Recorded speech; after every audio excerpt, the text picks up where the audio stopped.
El lado oscuro. Bienvenidos al podcast número 13, El lado oscuro. Hoy tenemos con nosotros Marcos Llanes, de Gran Canaria. Se dedica, bueno, ahora lo dirá él. Viene aquí sobre todo por su lucha contra la leucemia, y para ello, para llegar a la gente, usa el correr, carrera de montaña. Bienvenido, Marcos. Bienvenido, buenas noches. Gracias. Gracias por venir. Vamos a echar un ratito aquí a gusto. Lo primero es, preséntate, ¿quién es Marcos Llanes?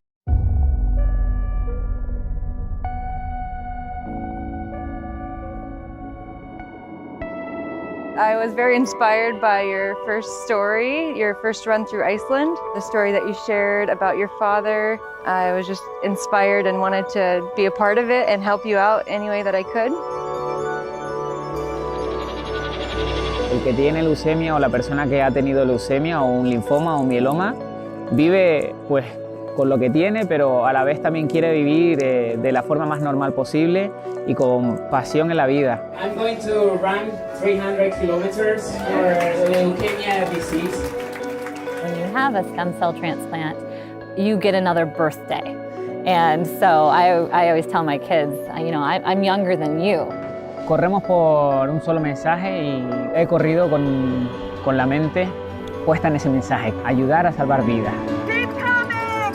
You are curing cancer! Literally curing cancer, Daru! He tenido momentos de sufrimiento, dolor, un montón de ganas de decir qué hago aquí, qué necesidad. A veces creemos que buscar culpabilidad es la mejor solución y no es la solución. La solución es buscar soluciones.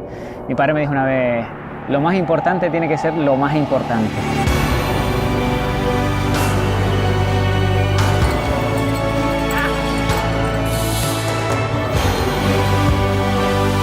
We have to get that word out so that they can understand that if they're on the registry and someone in their population is in need, they're already on it. For me, happiness is just exploring that world and looking for, all the treasures that are out there. I'm so happy to help, and I hope that we can continue to inspire others to join the registry and to save lives.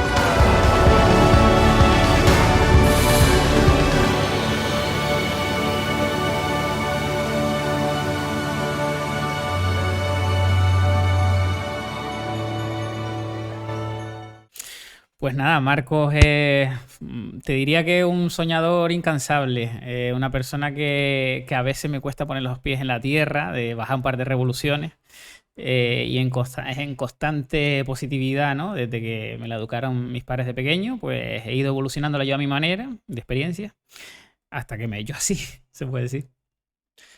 ¿A qué te dedicas? Pues mira, actualmente monté hace 3 añitos mi propia empresa, una productora de servicios digitales. Y bueno, pues asesoro a empresas a que se les recuerde el día de mañana, cuando ya no estén, con una personalidad muy concreta, ¿no? Que esas empresas quieran y a día de hoy un poco les dibujo un poco el camino.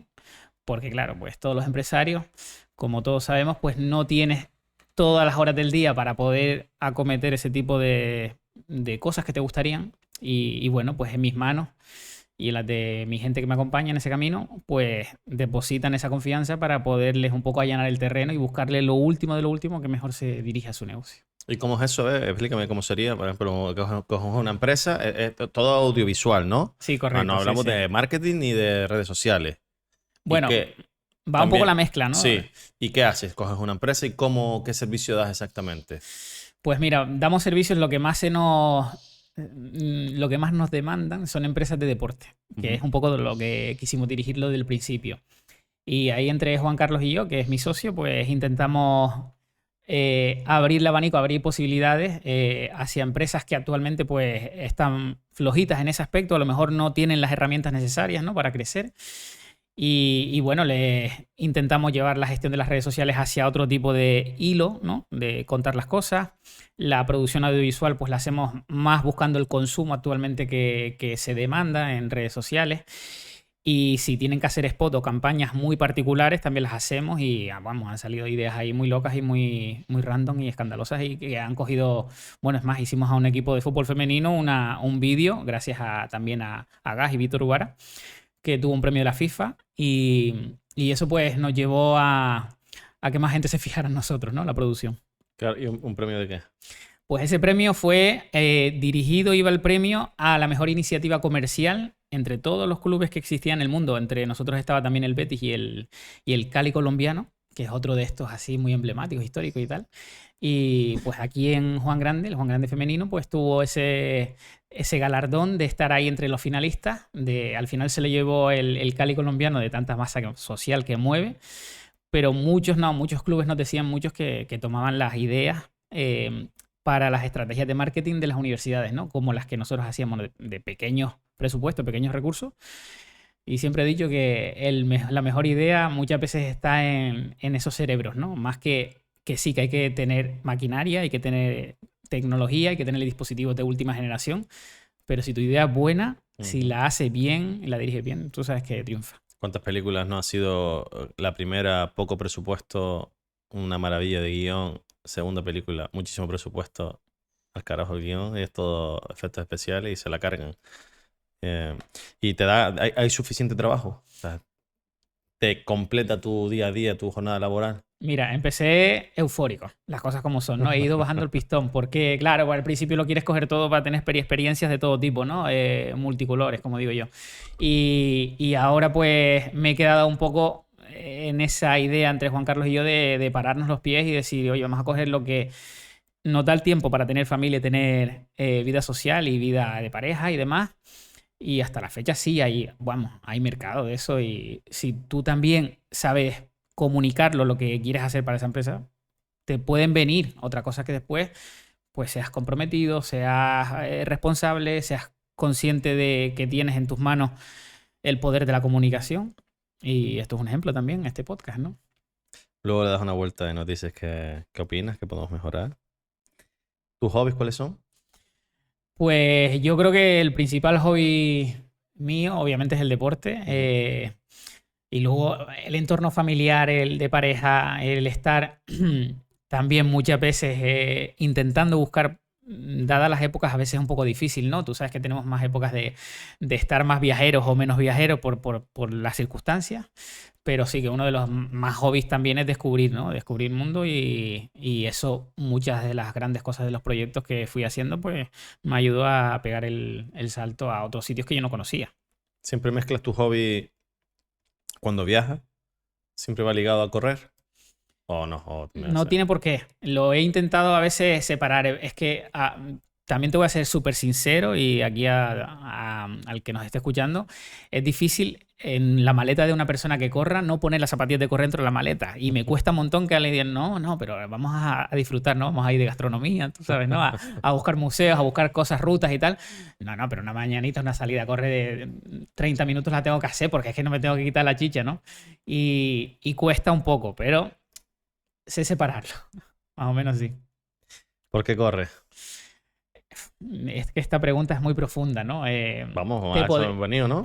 Totalmente, sí. ¿Por qué corres? Venga, vamos a llegar a lo profundo. Yo te diría que es porque me da esa calma, esa tranquilidad diaria. ¿Cómo comienza tu afición a correr? ¿Desde cuándo?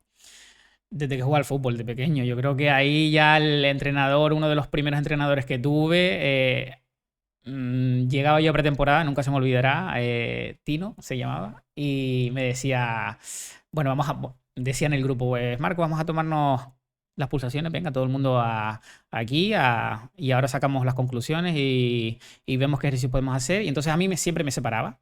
Y me decía, Marco, yo no sé cómo ha venido aquí en pleno agosto, con el calor que te mueres y estás pasado de forma con respecto a los demás. Y entonces, pues, eso me llevaba pues siempre a jugar de extremo, de carrilero, de lateral. Siempre te ponían en la banda pues para que llegaras adelante, atrás, adelante, ayudaras a todo el mundo, ¿no? Y pues nada, pues esa afición, un día un entrenador que tuve pues me dijo, vamos a calmar este partido. Marcos, no te voy a convocar porque sé que vas a llevar una velocidad que no me es necesaria para este partido en concreto. Entonces me cambió el chip y dije, pero no lo entendí en aquel entonces, ¿no? Era como una pequeña frustración que tuve, ¿no? Micro frustración, vamos a llamarla así. Sí. Y de ahí, pues, empecé a sacar conclusiones de mí mismo. También tenía dentro de mi círculo de amigos a Joel, que luego fue mi entrenador, y un día me sacó a correr con él, ¿no? A hacer ejercicio por la montaña, y yo decía, muchacho, yo más de 10 kilómetros, yo no sé si voy a poder, ¿no? Entonces recuerdo que fuimos de Teror a Las Palmas corriendo en aquellos 2011, 2010, cuando eran las... Yo no conocía la Transgran Canaria, por ejemplo, ¿no? Que es una carrera que se hace aquí. Y en el medio del camino, pues yo me asombraba a mí mismo de decir, ostras, pues yo pensaba que esto se nos iba a ir de madres o iba a estar cansadísimo. Eso sí, al día siguiente, para moverme de la cama, no me podía ni levantar. Estaba reventado por todos lados, ¿no? Y me fue naciendo esas ganas de ir experimentando, vamos a llamarlo así, ¿no? De a ver hasta dónde puedo un poco más, un poco más, un poco más. Me apunté a mi primera carrera y empecé a descubrir que necesitaba diario, necesitaba como el correr, ¿no? Aunque era un ejercicio que mucha gente me decía, pero es que no te aburres. ¿Cuántos kilómetros puedes hacer en un día, no? Decía, sí, no. Sí te aburres por momentos, si tú entiendes tu soledad, yo estoy seguro que buscas tu hueco semanal. Y eso a todo el mundo, bueno, opinó aquí un invitado tuyo diciéndonos que es básico el hacer ejercicio físico, ¿no? Sí.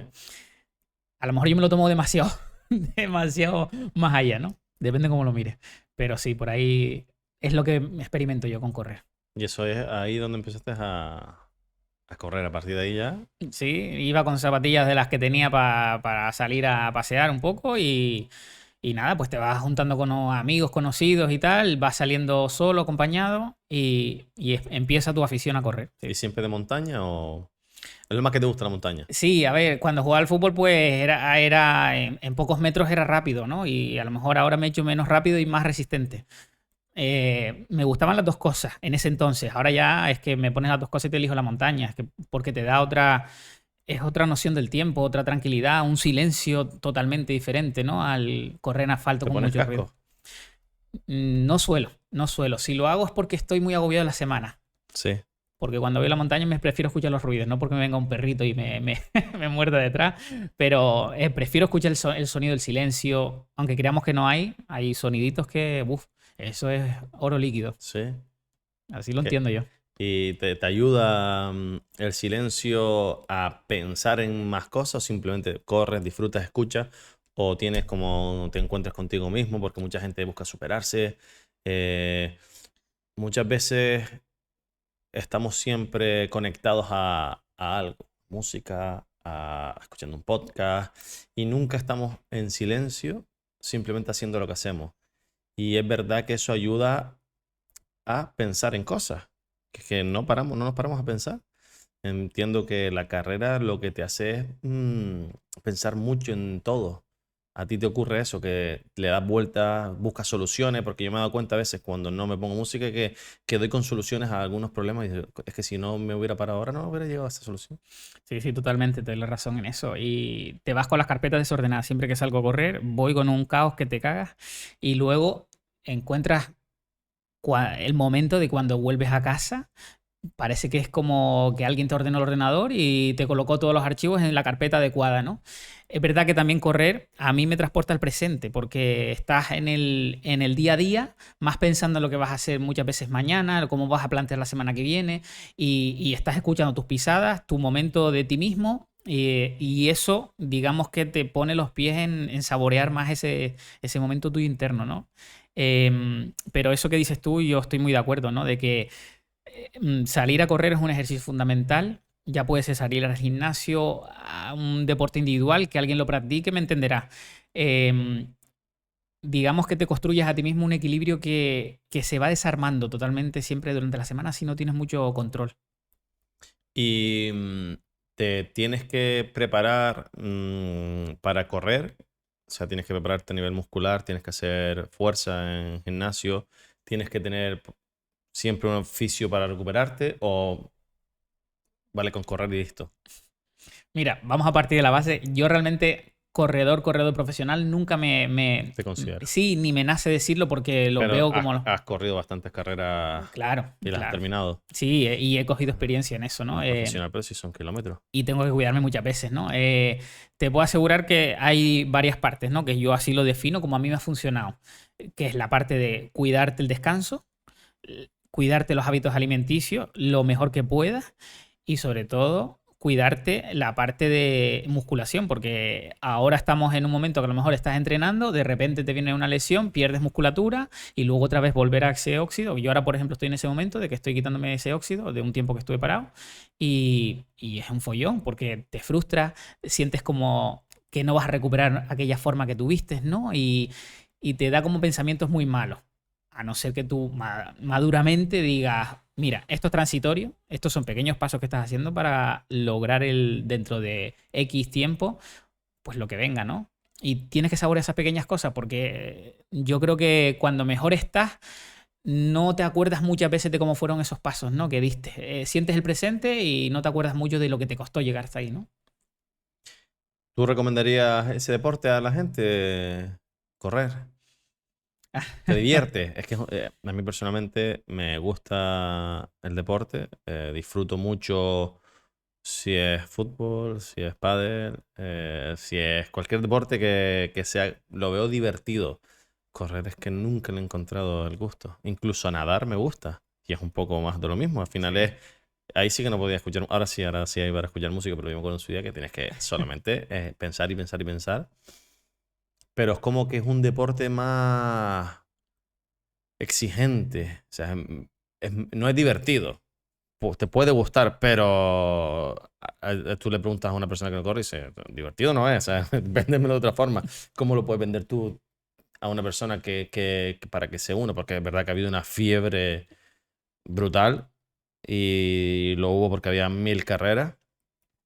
Parece que ha bajado la fiebre de eventos, pero sí veo que la gente mantiene esa afición de salir a correr. ¿Por qué crees que lo hacen? Si no es por diversión. Todos los deportes y disciplinas tienen un encanto y una de cal y una de arena. A esa persona, si nunca lo ha practicado, obviamente, yo no soy muy bueno para dar consejos, ¿no? Porque siempre digo que para eso están los que se dedican a la medicina, a la preparación física, a personas cualificadas un poco más con esos estudios, vamos a llamarlo así. Pero sí que bajo mi experiencia, correr obviamente te da salud, sin hacer cosas exageradas. Siempre que sea paulatino esa preparación física, sí que lo recomiendo, ¿no? Y siempre que esté asesorado por una persona cualificada a tu lado. Salir a caminar al principio, luego un poquito trotar y la sensación, que esto me lo puede discutir cualquiera, pero yo creo que la sensación cuando vuelves a casa de correr y estiras los pies en la cama, para mí eso es como, Dios, por favor, necesitas este momento de decir, te da como una sensación de un gusto más bueno. Los hay de todo tipo, ¿no? En la vida de uno. Pero ese, para mí, es uno que yo diría, buah, y después de la ducha, ¿no? Tiene que ser cuando ya estás preparando la cena, te estiras un poco y luego ya concilias el sueño, ¿no? Es flipante. Esa sensación yo sí que invito a cualquier persona que lo haga y que lo saboree, a ver si tiene esa sensación. Has corrido en un montón de países, ¿no? Bueno, unos cuantos, sí. Sí. No muchos, pero sí. ¿Y qué tal es Canarias para carrera de montaña? Jolín, pues tiene sitios aquí envidiables, ¿no? La isla de Gran Canaria tiene rincones que todavía mucha gente no conoce, que gracias a que hoy en día las redes sociales mueven mucha imagen audiovisual y encontramos lugares que posiblemente otras personas pues diríamos esto no es aquí, ¿no? Pero esta isla reúne un montón de condiciones, tiene microclimas, tiene contrastes, terrenos de más hierba, pinocha, roca, senderos anchos, abiertos, cerrados, subidas. Aquí es que esto es como cada 3 kilómetros o 4 vemos un barranco diferente, ¿no? Si estamos intentando visualizar la isla, bueno, cuando estamos en un Pinter arriba, ya uno que siempre mira la ventana de la ventana para abajo, dices tú, Dios, tío, cómo es la isla de deformada, ¿no? Y esos desniveles, bueno, y aparte, la parte donde le da la parte del norte, que le da el alisio todo el rato ahí, del tiempo del noreste, esa parte verde flipante, ¿no? Vamos a hablar un poquito ya de Run for Leucemia.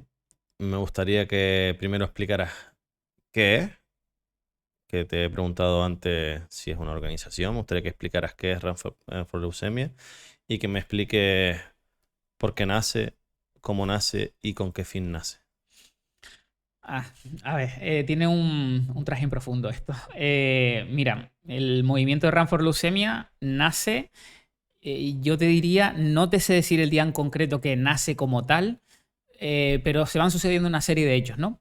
El primero es en 2012, un día que yo voy de regreso del trabajo a mi casa, mi hermana me llama por teléfono y te cuento esto así porque es realmente como yo intento transmitirlo, ¿no? Mi hermana me llama por teléfono a las 10:30 de la noche y siento que algo me va a contar porque mi padre venía de una revisión médica que era súper importante, ¿no? Por una serie de análisis y pruebas médicas que se hacía.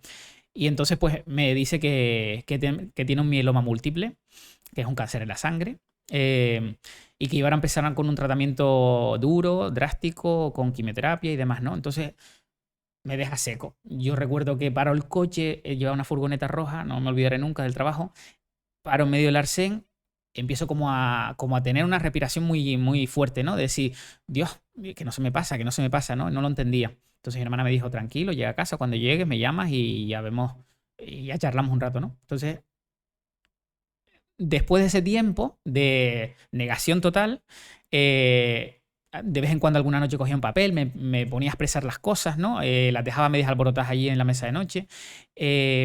Un día, con mi padre, recuerdo, en un día de tratamiento, que se van a, bueno, pues a darse quimio los pacientes, encuentro en un pasillo, nunca me había parado a pensar, ¿no? En un corcho de estos así grandes que están en la pared, pues veo carteles de donación de médula.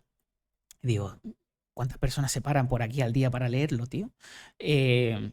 No es que no estuviera visible, sino es que estaba reventado de otros papeles, de otras publicidades, de otras cosas de sanidad, ¿no? Y entonces, pues, dije, que va, esto a la gente hace falta empujarla a algún sitio a hacerlo, pero ¿por qué no?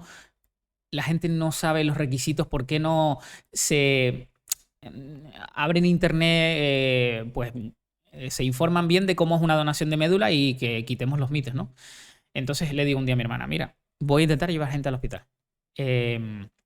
Pero Marcos, piénsate lo que eso es un coñazo, que es muy difícil, que tú sabes que la gente todavía tiene muchos miedos, mitos y tal, y tú le preguntas a alguien donación de médula y sabes que se te van a poner las manos en la cabeza. ¿Qué tienes intención de llevarlo? ¿A que se donaran hicieran, médula digamos, o a informar? No, digamos que donaran ya directamente. Es decir, el proceso de donación de médula primero es un registro para que te hagas donante de médula y luego es donar médula. ¿Y en qué consiste la donación de médula? Pues lleva esas dos fases que te digo, ¿no? Primero, pues te extraen como 3 mililitros de sangre, como un tubito muy pequeñito, mucho menos con análisis, es como una extracción de tu sangre para saber qué ADN, cómo está compuesto tu ADN. Y entonces tú vas al hospital, vas al banco de sangre de turno, que está en el hospital, aquí en Gran Canaria está en el hospital Dr. Negrín, y pues le dices, mira, quiero ser donante de médula. ¿Conoces los requisitos?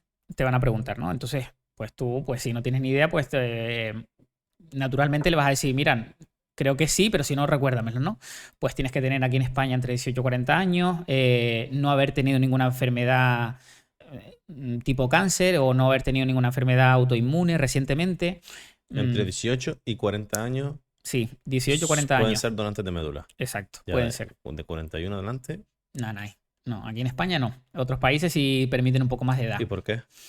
Porque supuestamente el receptor, imaginemos que tenemos ni Dios lo quiera, vamos a tocar aquí tu mesa de madera, tengamos un paciente, un familiar que tenga un cáncer de sangre, que tenga una leucemia o un linfoma y esté esperando un trasplante, ¿no?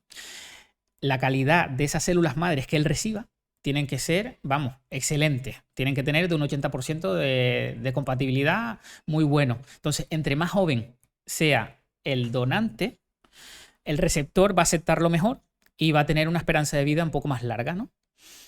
Entonces, por eso en España, hace como, no te sé decir, hace como 10, 15 años, eso se fue analizando y cada vez eran más personas pasadas de 35, 36, 37, 38 años los que se iban a ser donantes de médula y no la población joven. ¿Qué ocurría con ese, digamos, gran abanico de opciones en la población que se estaban registrando en el Banco Nacional de Donantes? Que, pues por desgracia, pues a lo mejor no se cogía esa compatibilidad porque se veía que la probabilidad para ayudar a un paciente era bajita. Entonces se fue bajando la edad para intentar buscar más calidad de células madres más jóvenes. Entonces, supongamos los dos casos, supongamos el familiar y el médico del receptor, que está desesperadísimo, quizás aumentándole la dosis a esa persona porque le quedan pues días contados y está esperando como agua de mayo que si ya consiguió una persona en el ordenador, le digan desde ese hospital donde se registró aquel día que sí que va para adelante en el proceso. Porque después ahora te cuento cómo es la segunda parte. Si el médico tiene la noticia buena de decírsela al receptor, se la dirá y le dirá, ya está, ya hemos encontrado a tu ángel de la guarda, por así decirlo, y esperamos ahora pues que nos envíen las células madre de esa persona. Vamos al otro lado, al lado de tú que fuiste ese día al hospital y te han llamado porque tienes una probabilidad muy alta de ayudar a otra persona con tu médula. Hay que diferenciar varias cosas aquí. La médula ósea no es un hueso. No hay que confundirlo con la médula espinal. Yo, con mis términos, conceptos, te lo voy a explicar, ¿no? No, pero yo creo que ese es uno de los grandes, de las grandes confusiones que hay, porque un ignorante como yo al respecto, médula. ¿Está? Miedo, hueso, pincha, ya está. Para, no te... También es verdad que nunca nos paramos a informarnos a no ser que nos toque algo cercano. Por desgracia, es un hecho. Y gente como tú que estás haciendo un movimiento suele estar motivado por algo cercano. Si no, rara vez llegas a eso. Entonces vamos con la diferenciación de médula ósea. La médula ósea es la que fabrica nuestra propia sangre en el cuerpo. Entonces, cuando una persona, pues sus células son cancerígenas, pues hay que extraerle y volverle a plantar el árbol para que crezca con sus raíces y demás, e intentar pues que esa persona tenga una vida sana otra vez, ¿no?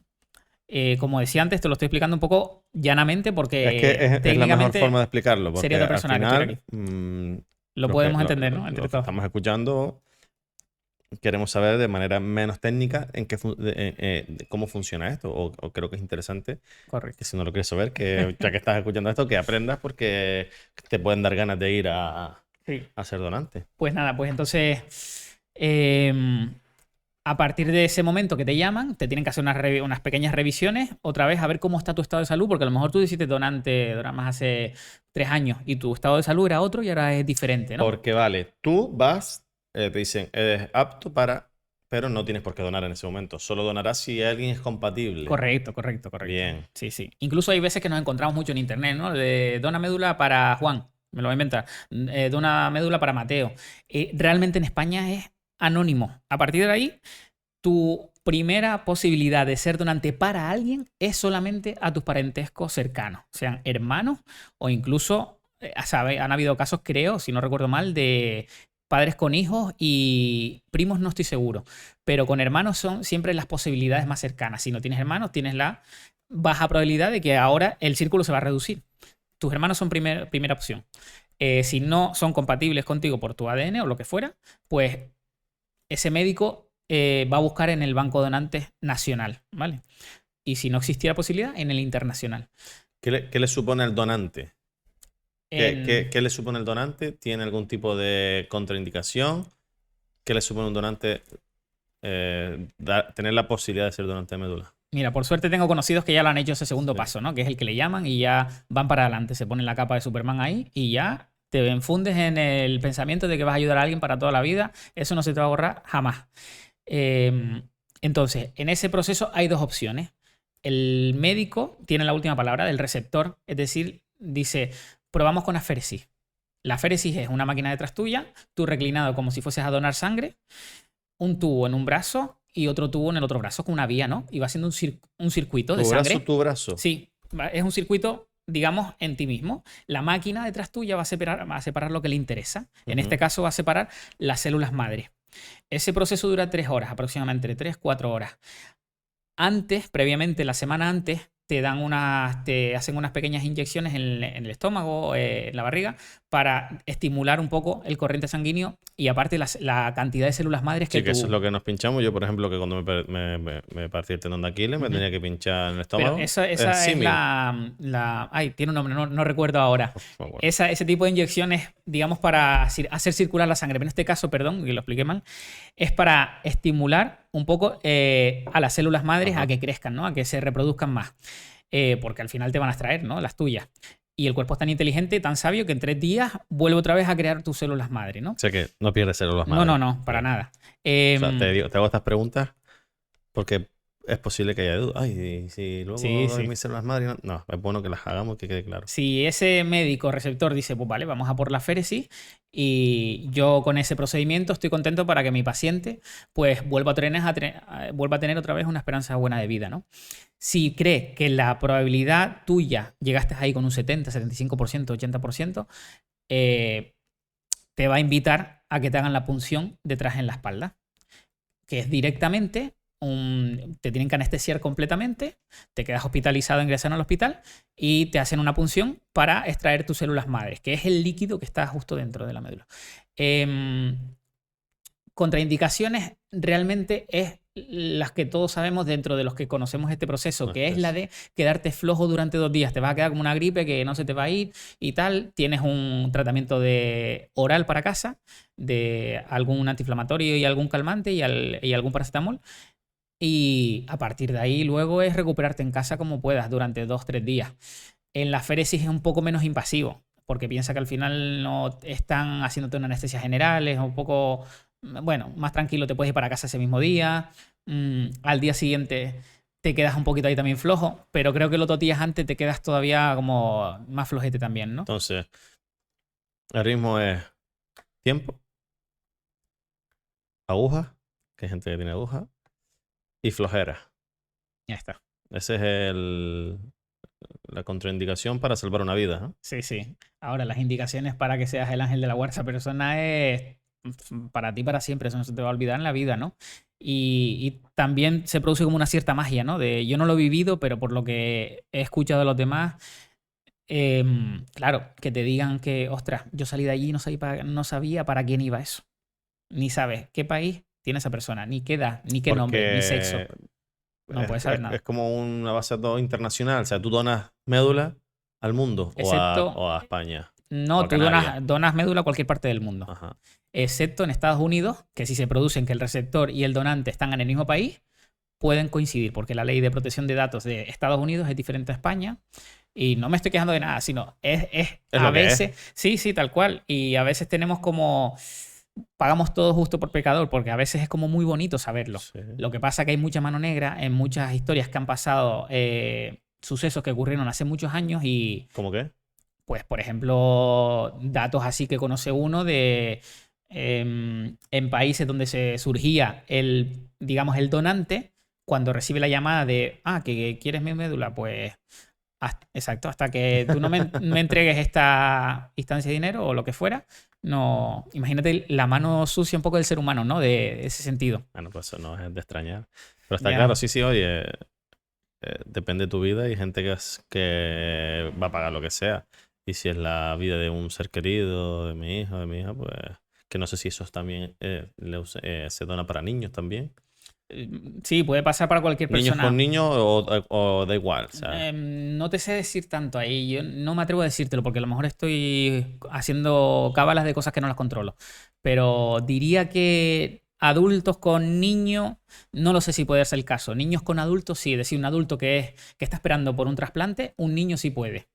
Pero al revés no lo sé. Entonces, la ley de protección de datos hace que no se diga, aunque quieran ambos. Entiendo, no tienes el placer de conocer a quien has ayudado y sobre todo la persona que se le ha ayudado seguramente querría. Pero bueno, vi que no pude ver los 2 documentales enteros. Sí los estuve viendo un poquito porque es que justo te los pedí ayer.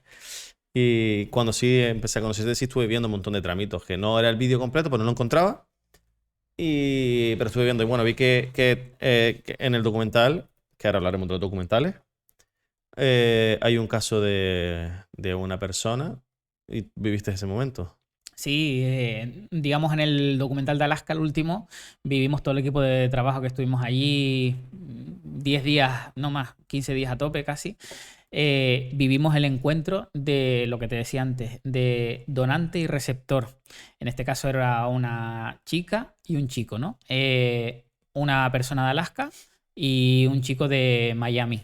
Y se pusieron de acuerdo, los dos tenían ese consentimiento de conocerse, sobre todo el receptor, era el que siempre tiene la última palabra de saber de quién lo recibí, y la otra persona pues después tiene la otra palabra de decir, pues vale, pues yo quiero que sepas quién soy. Y claro, cuando estás allí, es que las emociones te superan. Hasta las personas que estaban grabando detrás del documental, en el objetivo de la cámara, estaban ahí que se les caían las lágrimas viviendo aquel momento, porque era un silencio tan sepulcral y tan interno de ellos dos, que tú estás allí un mero espectador, como si fueses un insecto que está allí viendo el acontecimiento, y te da una sensación también un poco de impotencia, ¿no? De decir, ¿por qué esto no no se produce en más ocasiones en otros países, ¿no? Como por ejemplo el nuestro. Sería una buena publicidad. Sí, los hay. Sería una buena publicidad para que la gente donara no solo médula, sino sangre. Totalmente. O fueran donantes de órganos o en general de todo. Que yo creo que quizá el gran problema es la desinformación o la poca campaña que hay en favor a ello, porque siempre hay un miedo irracional, muchas veces tabúes antiguos de miedo a los órganos y bueno, y si tengo otra vida, bastante irracional. Eso es bueno, yo veo que las contraindicaciones son mínimas. Y tú eres donante de médula, imagino, ¿no? Sí, no, sí. no has tenido la suerte de que te llamen. Todavía no. Es difícil que cuadre, como me decías, siempre es muy cercano. Si no es cercano, es bastante difícil que... En España somos casi 40 millones de habitantes, pues tendríamos que buscar, para que te hagas una idea, 5.000 donantes para ayudar a una persona. En Estados Unidos, al ser más de 400 millones de habitantes, se reduce a que necesitas 400 donantes para ayudar a una persona. Entonces, ahora vuelvo a los estilos Manolo Vieira, a recuperar un poco la parte del principio, cuando escribí la idea que quería hacer con lo de Run for Leucemia, me propuse 3.000. A ver si con esos 3.000 salía la magia de encontrar a una persona, ¿no? Y en agosto del año pasado... se llegaron a unos 1.700, 1.800 al final, donantes de médula, que ya es un porrón entre Cristi, la chica de Alaska que allí conocí, y yo. Bueno, y mi hermana también ayudándome y más amigos, ¿no? A intentar hacer esas quedadas en el hospital. Se consiguió que una persona salvara la vida a otra persona, ¿no? O por lo menos regalara calidad de vida a otra persona que estaba en su último partido, ¿no? Porque esa es otra. Una vez el receptor obtenga ese donante, ¿cómo es el proceso para él? Hombre, para él lo vive como una fiesta. Piensa que desde que le dan esa noticia buena, todo son cosas positivas, ¿no? Ese proceso es simplemente extraer y poner. Es decir, lo que tienen que hacer es lo que te comentaba antes, es plantar otra vez un árbol sano dentro de él, que son esas células madres. Sí, total. O sea, es con una inyección. De retirada es el mismo de... Es anestesia general, se anestesia a ese paciente y se le inyecta esas células madre. Entonces, luego tiene un proceso, ¿no? Lleva medicación, lleva un poco más de ingreso en el hospital y claro, vuelve otra vez esa persona a resurgir de la negatividad y todo eso. ¿Qué porcentaje hay de que funcione? ¿Alto? Depende de la calidad de células madres que te decía antes del donante. Ahí está la clave totalmente, ¿sabes? Y cuando lo vives cerca, yo por mala suerte no te puedo decir qué pudimos hacer con mi padre porque tenía una edad muy avanzada y desde el principio se negó que se hiciera un trasplante. Él no quiso. No, es porque se aconsejó así médicamente por los oncólogos y demás. Porque supuestamente un trasplante en una avanzada edad, ya mi padre tenía más de 70 años, podía salir mal, ¿no? Y entonces, pues nada, se requirió a la quimio, a muchos tratamientos para intentar paliar la situación. Y duró así como 2 años y medio, más o menos. Disfrutamos de él en muchos momentos y así era como nos hicieron hacérselo ver a él, de que también un poco buscara también las pequeñas cosas. ¿Cómo afecta a una persona la leucemia? Yo te puedo hablar de mi prisma, ¿no? De mi prisma. ¿Qué te puedo decir? Cambios de humor vamos, de tú decir, hoy está perfecto y no, estaba mal. De repente, pues a lo mejor no quererse tomar una medicación o de repente no querer salir porque, pues yo qué sé, pues tiene un cambio físico bastante potente. El cambio físico es uno de los factores, ¿no? Sí, claro, te va dejando más flaquito, te vas perdiendo también un poco de pelo. vas perdiendo el apetito también por completo, el sueño se trastoca, también los entornos sociales de querer estar entre gente los evitaba más en ese entonces. Y sobre todo también ahí al hospital, si no se lo hacías un poquito más llevadero, de echarle la risa de vez en cuando y tal, pues era como, Dios, ya sé lo que tengo hoy, es un día de estos así de que va a estar con el rabo virado y va a ser difícil, ¿no? Es que como dicen los médicos, al final depende la enfermedad más del paciente que de la propia enfermedad, ¿no? Bueno, la enfermedad también manda, pero el paciente, la actitud del paciente es que es la gran mayoría de resultados buenos, ¿no? De eso, de ese proceso. Duro, tío. Es duro. ¿Recuerdas algún momento en especial con tu padre en esos últimos años? ¿Algún momento bonito que te quedara marcado? De cosas bonitas, así que yo recuerde, tío, tengo un pensamiento así que no se me olvida nunca y es cuando me fui al viaje de Chile. Me fui a una carrera por etapas allá, solo, completamente, iba a vivir la experiencia y mi padre estaba en un momento de que le habían quitado la quimioterapia para probar un poco 6 meses a ver cómo estaba después de eso. Y tenía un tratamiento en casa, domiciliario. Y entonces pues tuvimos una conversación tremenda, buenísima, de recordar viejos tiempos, de sentirnos él y yo como si fuésemos súper colegas, ¿no? Que yo a veces tenía una relación con mi padre cuando era más pequeño de poca sociabilidad, ¿no? A veces con los padres de uno pues no le cuentas todas las cosas, ¿no? Y recuerdo que yo le dije, papá, voy a vivir esto, buah, ojalá que no se me olvide nunca, ¿no? Y tal.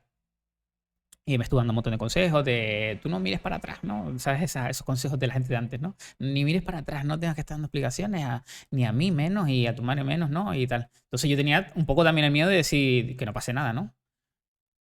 Mi padre fallece el día que yo entro en la meta de Chile.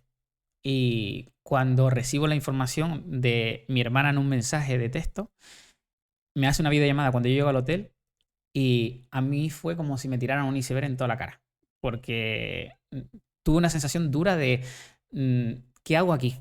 Primera esa de ¿qué hago aquí? No hago nada, no lo estaba entendiendo absolutamente nada, ¿no? Si estaba bien, fue en casa donde falleció, con mis hermanos y mi madre. Y me quedé con lo especial y bueno que fue también él en su diálogo conmigo en ese momento, que parecía que estamos resumiéndome un montón de años de vida y de repente pues te lo quitan. Y claro, la única forma que yo supe pasar aquel luto fue expresarme e intentarlo sacar y explicar a las demás personas, ¿no? Tú imagínate, yo rápido cuando cojo el ordenador, tío, y digo, es que quiero volver. Claro, imagínate, 6.000 euros, 7.000 euros, volver al día siguiente de Chile a Canarias era como impensable. Y sé mi padre lo que me hubiese dicho con ese dinero, lo que tenía que haber hecho, ¿no? No vamos a arreglar nada ya. Entonces tuve una conversación con mi psicóloga que en aquel tiempo estaba pues en proceso, ¿no? De todo aquel momento de mi padre que no lo llevaba bien. Y me dijo, no cojas coche, ni barcos, ni aviones en 3 días. Los pies en la tierra primero. Porque no hay peor cosa que cuando una persona tiene un luto reciente, fresco, es que coja un medio de transporte. Entonces, bueno, está recibiendo información nueva, ¿no? Para mí aquello, ¿no? Un proceso de aprendizaje, un chute súper rápido. Pasaron los 3 días, volví a mirar los pasajes y ya pude volver a la isla. ¿Cómo fueron esos 3 días? Buah, una claustrofobia tremenda. ¿No saliste del hotel? Sí salí a caminar por la avenida, ¿no? Y eso que había una avenida, buah, que si la recuerdo, también era súper bonita. Salí a caminar, pero sentía que se me hacía chico todo. Todo lo que la habitación que tenía en el hotel se me era pequeña. El ascensor era más pequeño de lo que yo me imaginaba. El lugar, todo era súper enano. Y volver era el único refugio que yo decía, si vuelvo se me quita. ¿Qué va? Salía a correr a la montaña, a lo mejor a los 4 días, a los 5, me volvía a casa. A los 3 kilómetros me agobiaba. Me sentaba encima de una roca y digo, se me pasa, no se me pasaba. Hasta que ya el proceso tuyo, sociabilizándote sobre todo, contando, abriéndote, que es lo que yo siempre digo a la gente que cuando tenga algo parecido así, que no se encierre en sí mismo, que eso es así, el proceso, ¿no? Es natural. Y luego vas aprobándolo contigo mismo y vas aceptándolo, ¿no? Y gracias a las charlas, a explicarlas a muchos adolescentes y niños también y mayores, explicarle esta experiencia que yo tuve, se me quitó el luto a los meses, ¿no? Recordaba a mi padre cada 2x3, con la familia, con mi madre, mis hermanos, pero en soledad ya no era tan duro. Era como una sensación de aprendizaje todo el rato, de positividad, de para adelante, vamos a comernos el mundo, ¿no, Marco? Y, buah, me ayudó, tío. ¿A Muchísimo. día de hoy te arrepientes de ir a Chile? Mm, uf. Una niña me hizo una pregunta una vez así, parecida a la tuya. No me arrepiento en absoluto porque yo crecí como persona ahí gracias a ese paso que di al frente de querer tener aquella conversación con mi padre y de volver a mi casa, abrazarme con la familia y ya lo que pasó, pasó, no podemos cambiar nada. Tu padre se marchó, pero estamos nosotros vivos y vamos a unirnos, ¿no? No me arrepiento de ese momento. Obviamente, claro, si uno elige que a tu padre le hubiesen dado más vida, pues lógico, me hubiese vuelto loco a decir que sí, ¿no? A los cuatro vientos. Pero no era el caso. Y no me arrepiento absolutamente de eso. Yo creo que si cuando te preguntaba que cuál era un buen recuerdo, dijiste que era esa conversación. Si no hubieras ido a Chile, no hubiera existido esa conversación. Entonces, como que está ligado ese gran momento que tú recuerdas a verte el que te ibas a ir. Por lo tanto, si no te hubieras ido, no hubieras tenido ese gran recuerdo.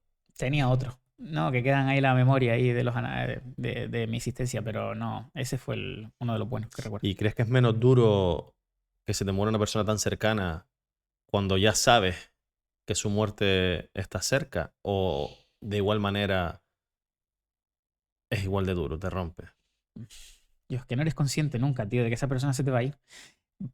Y a lo mejor si esa persona está en paliativo, en una zona del hospital que supuestamente ya quedan muy pocos días, a lo mejor ahí vas vas tomándolo con más conciencia, pero nunca eres consciente hasta que hay algo que sucede muy cercano a ese momento, ¿no?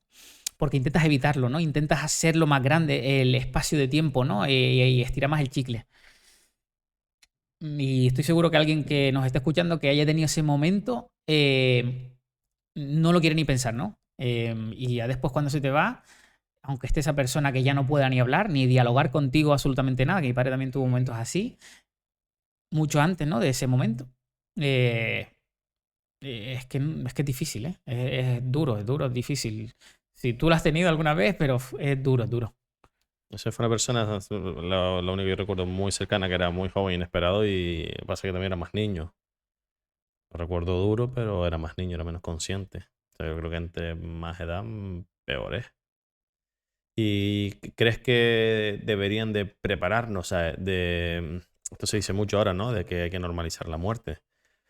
Es difícil. Yo con mis hijos intento hablar de la muerte como que es una posibilidad. Y ella, no quiero hablar. Y pues no pasa nada. O sea, eso existe. Y llegará. Siempre esperemos que usted después de nosotros. Pero es jodido. ¿Y crees que también debería de concienciarse entre tantas cosas que hay que hacer con la juventud, ¿no? Pero de decirle que no hacer un tabú de la muerte, sino decir, no debe ser un tema tabú, debe ser la muerte existe.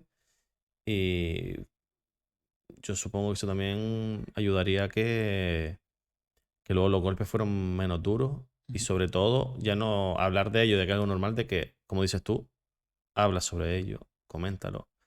Que suele ser lo peor, la gente que no supera las muertes de alguien cercano es por eso, porque nadie le da unas herramientas a ellos y cuando pase esto, se te van a este tipo de situaciones. ¿Crees que deberían de hacer charlas como haces tú? Que me imagino que dentro de tu charla estás haciendo eso, estás normalizando la muerte de un ser querido. Sí, y te diría que he tenido dos casos. Te voy a poner un ejemplo, ¿vale? He dado charlas a niños de 10 y 11 años y 9. Y antes yo de empezar la charla, la directora del colegio de turno, decirme, no les hagas llorar.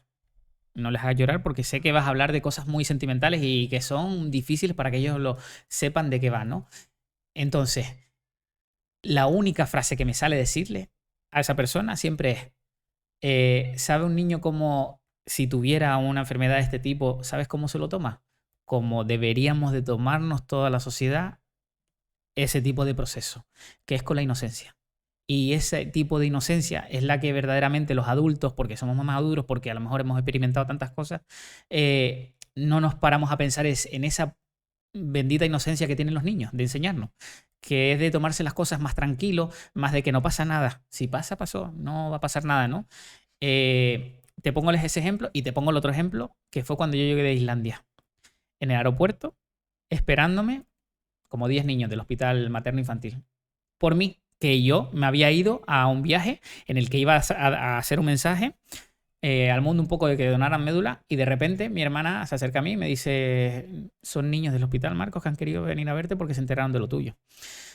Y entonces ya, claro, yo decía, pero ¿qué les digo? ¿Y que yo qué tengo que decirles ahora? Así es que no sabía, ¿no? Cómo afrontar ese momento. Pues se acerca una niña a mí, Cristina, no se me olvidará nunca, 8 años en aquel entonces tenía, y me dice: yo quiero ser como tú, me tienes que decir qué se hace para correr más de 15 minutos en el cole, porque es que no puedo, no aguanto. La señora me dice ella correr, pues, a dar la vuelta al campo, y no puedo, no soy capaz, no tengo aguante. Marco, ¿cómo lo haces? ¿Cómo aguantas tantas horas? Y entonces pues me sale decirle en ese momento, en aquel entonces: yo no te tengo que enseñar nada, me tienes que enseñar tú a mí. ¿Cómo se hace para tener esa sonrisa después de lo que yo creo que sé que tienes? Para venir aquí, decirme a mí cómo se hace para correr. ¿Por qué no me enseñas un día a mí cómo se hace para sonreír así, no? Entonces me dice, eso fue un jueves, el lunes puedes venir al hospital. Y yo: Marcos, agárrate el cinto de aquí porque vienen curvas fuertes, ¿eh? Pues nada, fui aquel lunes, tío, al hospital. Se estaban haciendo un tratamiento de quimio algunos, ¿no? Y tenían como una fiesta de cumpleaños puesta allí, como de disfraces todos ahí. Disfrazados, una de Superman, otra de Hombre Araña, una de la Madrina, otro de Peter Pan. Un escándalo. 8 o 9 niños allí, pero fiesta de cumpleaños. Y claro, yo llego allí y me dice la oncóloga: no te preocupes, esto es así siempre. Aquí no hay tristeza que valga, ellos viven así y viven en su felicidad. Buah, claro, yo decía: Dios mío, ¿qué les tengo que enseñar yo? Que estos con poco nos enseñan cada día muchas cosas, ¿no? Y es lo bonito, ¿no? De esa cosita. Tú lo tienes porque tienes hijos y yo no lo tengo, pero esa inocencia, bendita inocencia tan bonita. Tiene que dar un poquito de respeto visitar a los niños, ¿no? Porque siempre... Pero te lo hacen súper fácil, súper fácil. Estás allí, tú vas predispuesto a, esto van a ser emociones duras y me voy para mi casa mal, ¿eh? ¿Qué vas, tío? Te vas con una felicidad, tener un rollo. Sí, que todo al final son 2 días, pero es que uno ya pasó. Y el otro uno, ¿qué hacemos con él? Pues reventarlo, ¿no? Reventar el siguiente día. También lo decía Pau Donés, ¿no? En sus últimas charlas con Jordi Évole lo decía parecido. Y es que lo que te enseña la vida, ¿no? Es que vamos tan deprisa, vamos tan pollo sin cabeza. Sí. Volvemos un poquito a Run for Leucemia. ¿no? Run. No sé si también lo pronuncia Canario. Sí. Run for Leucemia. Run for Leucemia. Tras el fallecimiento de tu padre, haces este movimiento, ¿no? O lo creas o le terminas de dar forma porque tenías ahí algo ya en mente, ¿no? Y le das forma. ¿Y en qué consiste? ¿Cómo le das forma y cómo le das continuidad? Bueno, este proceso era empujar a la gente a que por lo menos se informaran cuáles eran los requisitos para ser donante de médula y de paso quitarse los mitos. Entonces empezamos a hacer charlas. Yo solo haciendo charlas en los coles y en los institutos y en alguna empresa que otra. Y a partir de ahí empiezo a motivar a los que iban a cumplir 18 años a hacerse donantes de médula. Y después muchas madres, padres, amigos y tal: oye, Marcos, ¿qué hay que hacer para ir a las quedadas esas que hacen en el hospital? Pues nada, todos los martes a las 10 de la mañana en el hospital hacemos una quedada, yo explico 4 cosas afuera y después vamos a la parte de extracción de médula o de donación de médula y nada, y les hace una pequeña extracción de sangre y listo. Tu plan consistía en... hacerse ese primer paso. Allí. En el hospital. In situ. Sí, total. Vale, ese fue el primer paso, ¿no? Quedabas Correcto. en el hospital. ¿Y no te promocionabas o cómo llegabas a la gente? Las benditas redes sociales. Redes ¿Ves? sociales. Las cosas malas y las cosas buenas de las redes sociales. A mí me funcionó en lo bueno.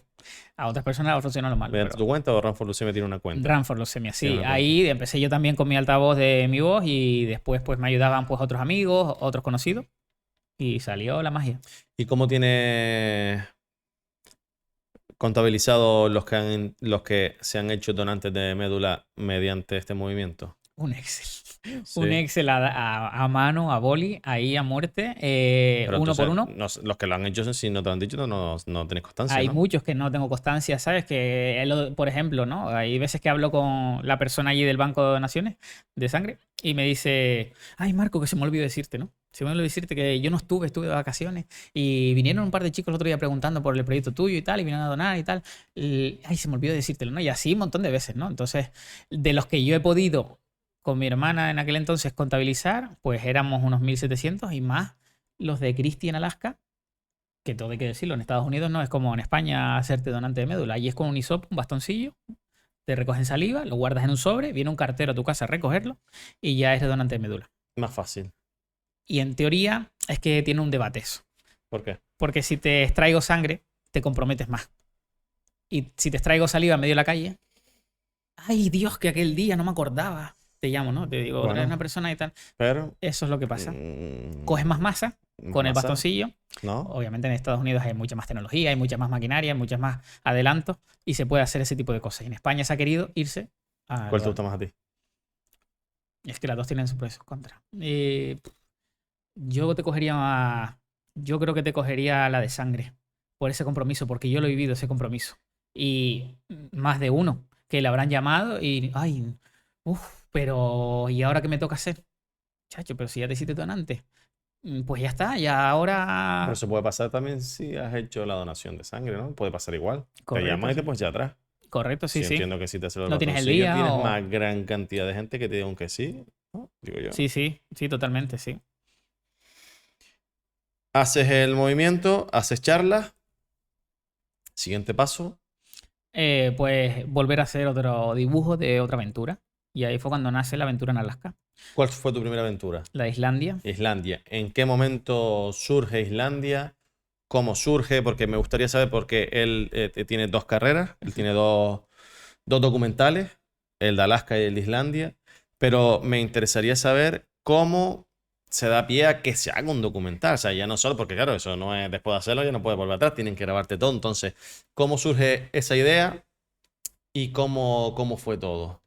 Lo de Islandia fue un poco así, a lo loco. No te lo voy no voy a mentir.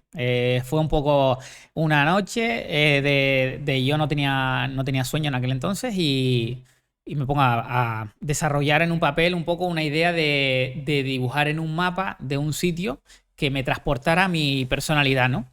Entonces pensaba días que había tenido malo con mi padre, un relato que yo había escrito de aquel entonces, de muchas noches sin dormir ahí con las cosas de mi padre, y lo titulé Los días grises, aquel papel, ¿no? Y entonces pues dije, un lugar que tenga muchos días grises en el año, Islandia. Todo me mandaba ahí.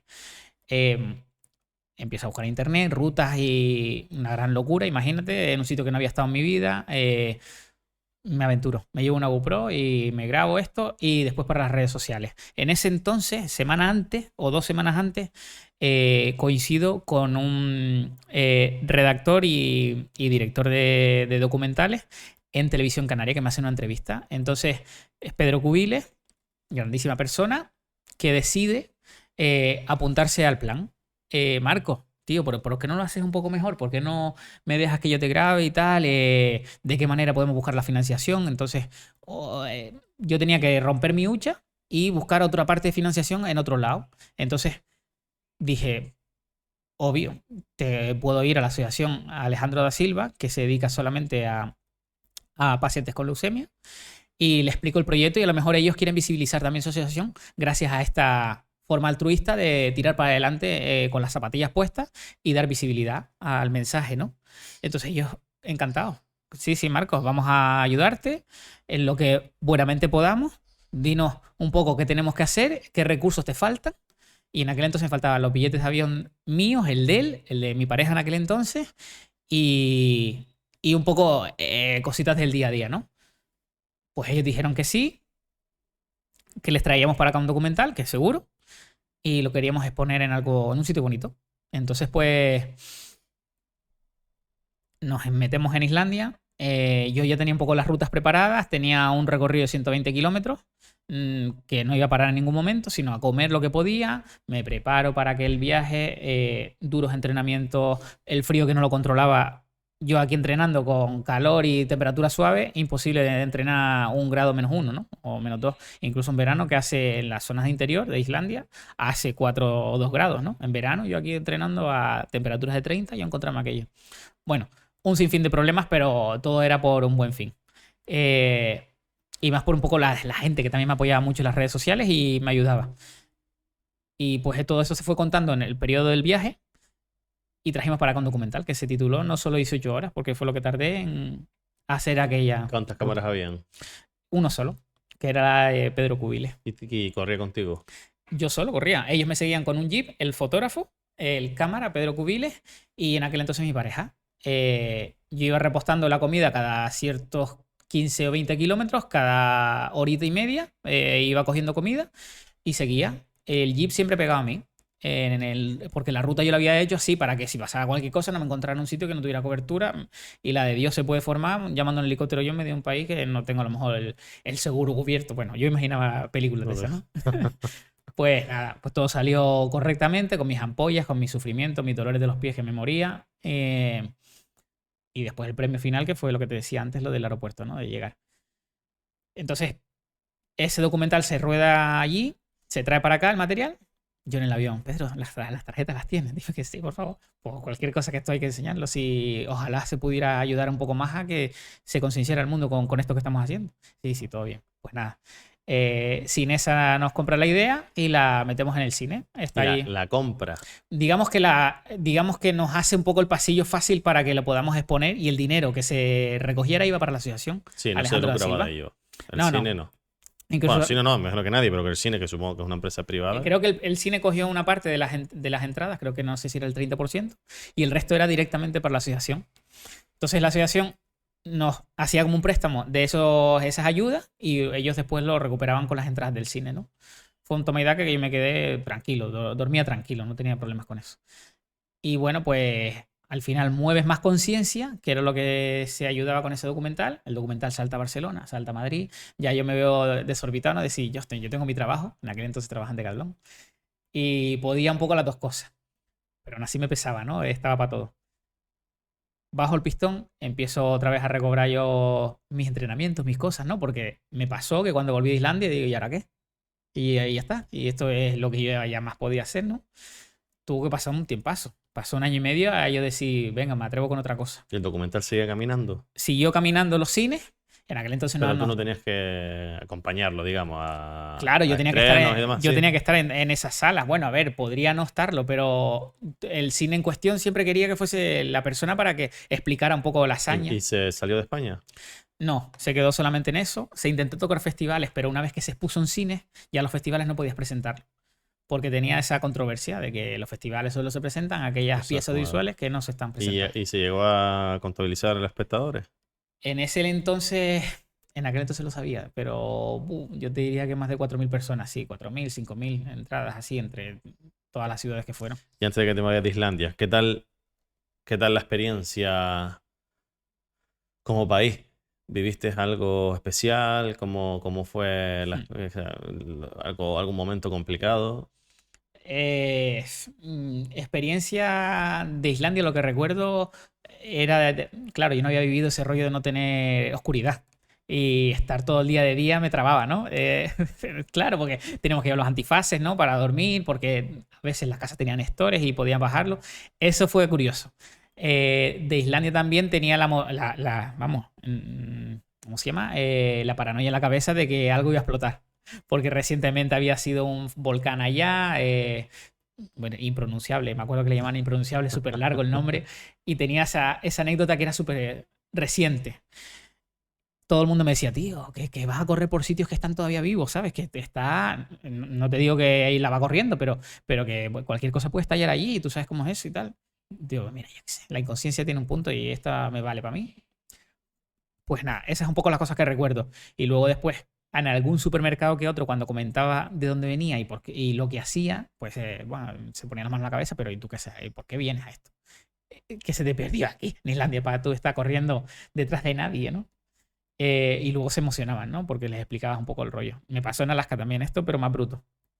Y eso es lo que más recuerdo, tío. Después mensajes de todo tipo durante el viaje, de gente lo que te decía antes, que te bombardeaba cosas súper buenas. Y imposible que algo fallara porque me iba a volver loco para poder llegar a la meta. Que era ¿Te ayudaban las instituciones o empresas privadas, tanto en Islandia como me imagino que Islandia a lo mejor no tanto, pero luego para el segundo? Claro, de Islandia aprendí esas cosas. Fui muy rudimentario a Islandia y claro, en muchas cosas fallé, ¿no? De organización. Se nota un salto de calidad de un documental al otro. Del documental visualmente, claro, se nota. Se nota la relación al principio, digo, esto es otro nivel. Sí. Que está muy guapo el primero. Sí, claro. Lo tiene que vi, su- que fui viendo, y fui pasando adelante, igual que el segundo, no lo pude ver completo, pero lo que yo estuve viendo, digo, hombre, hay un salto aquí, un cambio de niveles. Más empecé viendo el de Alaska, digo, no, esto lo otro fue primero, pero luego Sí, ya empecé sí. a dejarlo con las fechas.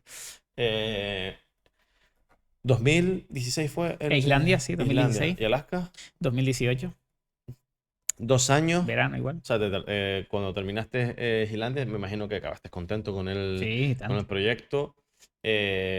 La asociación o la organización para la que trabajaba, satisfecho también. Sí, ellos, claro, encantados de que seguían me decían, pero vamos a pensar otra aventura, que, joder, no sabes la gente que ha venido por aquí preguntando los requisitos y tal, porque solamente te encontró viendo tu hazaña con lo del documental. Y claro, yo contentísimo, diciendo, yo, es que, y no, pues no hagamos más nada, ya con esto es suficiente. Y luego Alaska, ¿cómo surge? Lo de Alaska surge buscando yo otro sitio en el mundo de lugares grises, de países grises, y me llamaba mucho la atención Alaska, ¿no? Me llamaba Nueva Zelanda, Alaska, Groenlandia, y estuve cerca de la idea de Groenlandia, pero al final lo decanté por Alaska. Lo decanté por una conversación que tuve con Christy, que la conocí en el Facebook. Todavía no estaba tan en auge el tema de Instagram. Entonces, por ponerme a mirar historias, Claro, que cuando te tocó no estaba Instagram en ese momento. Facebook. efervescente no estaba. Como Claro, puede ser que hace unos ahora años. sería un... Chuta, son Claro. muchas posibilidades te daría. Entonces, pues, buscando historias personales en Estados Unidos de temas de leucemia, encuentro una chica que era de Alaska, que corría, que tenía la misma edad que yo. Y ostras, qué curioso, tío. Y si va a sonar un poco chungo, pero ¿y si la busco por Facebook con ese nombre y ese apellido y simplemente pues le cuento un poco la idea que tengo de otro sitio, a lo mejor quiere correr conmigo, no lo sé. Me contesta a las 2 semanas, 3 semanas, no recuerdo. Yo era como diciendo, mira que ya la cagué. Porque me va a sentir como que sintió un raro aquí, un spam o lo que sea, ¿no? Diciendo quién es, me está escribiendo. O sea, no se le entiende muy bien el inglés ni nada, ¿no? Pues nada, pues al cabo de 3 semanas empezamos una conversación normalita, muy sencilla, vamos, es que Christy es de pocas palabras, ¿no? Y entonces pues me contestaba cada cosa a los 3 días, a los 4. Y hasta que yo un día le digo, Christy, mira, y le explico bien el proyecto. Le digo, mira, tengo una decisión que firme, que tengo muchas ganas de correr en Alaska. ¿Serías capaz de correr conmigo? Y a lo mejor nos apuntamos a una carrera, ¿no? Y entonces, pues, Christy me dice, Marcos, mira, recientemente yo pasé la enfermedad, todavía no estoy como para poder hacerlo porque el médico no me ha dado la alta. Pero cuenta con todo lo que te pueda ayudar aquí desde la cercanía. Entonces, no miré carreras, dije voy a hacerme rutas y rutas y rutas. Me empiezo a mirar vídeos y historias de Alaska, de cosas en YouTube. Y empiezo a dibujar yo en mí 5 etapas de 60 kilómetros cada día. Y por aquí, ese día termino aquí y empiezo en otro sitio y acabo en otro sitio. Y así hasta acabar en el autobús mágico, en el Magic Bus de la película Into the Wild. Una película que se hizo archifamosa por una historia real que sucedió de un aventurero que se quedó a vivir allí durante 10 meses. Recuerdo de la película, pero no la recuerdo bien. Recuerdo que me gustó, pero hace años. Un mensaje potente, sí, de mucha cosa personal, ¿no?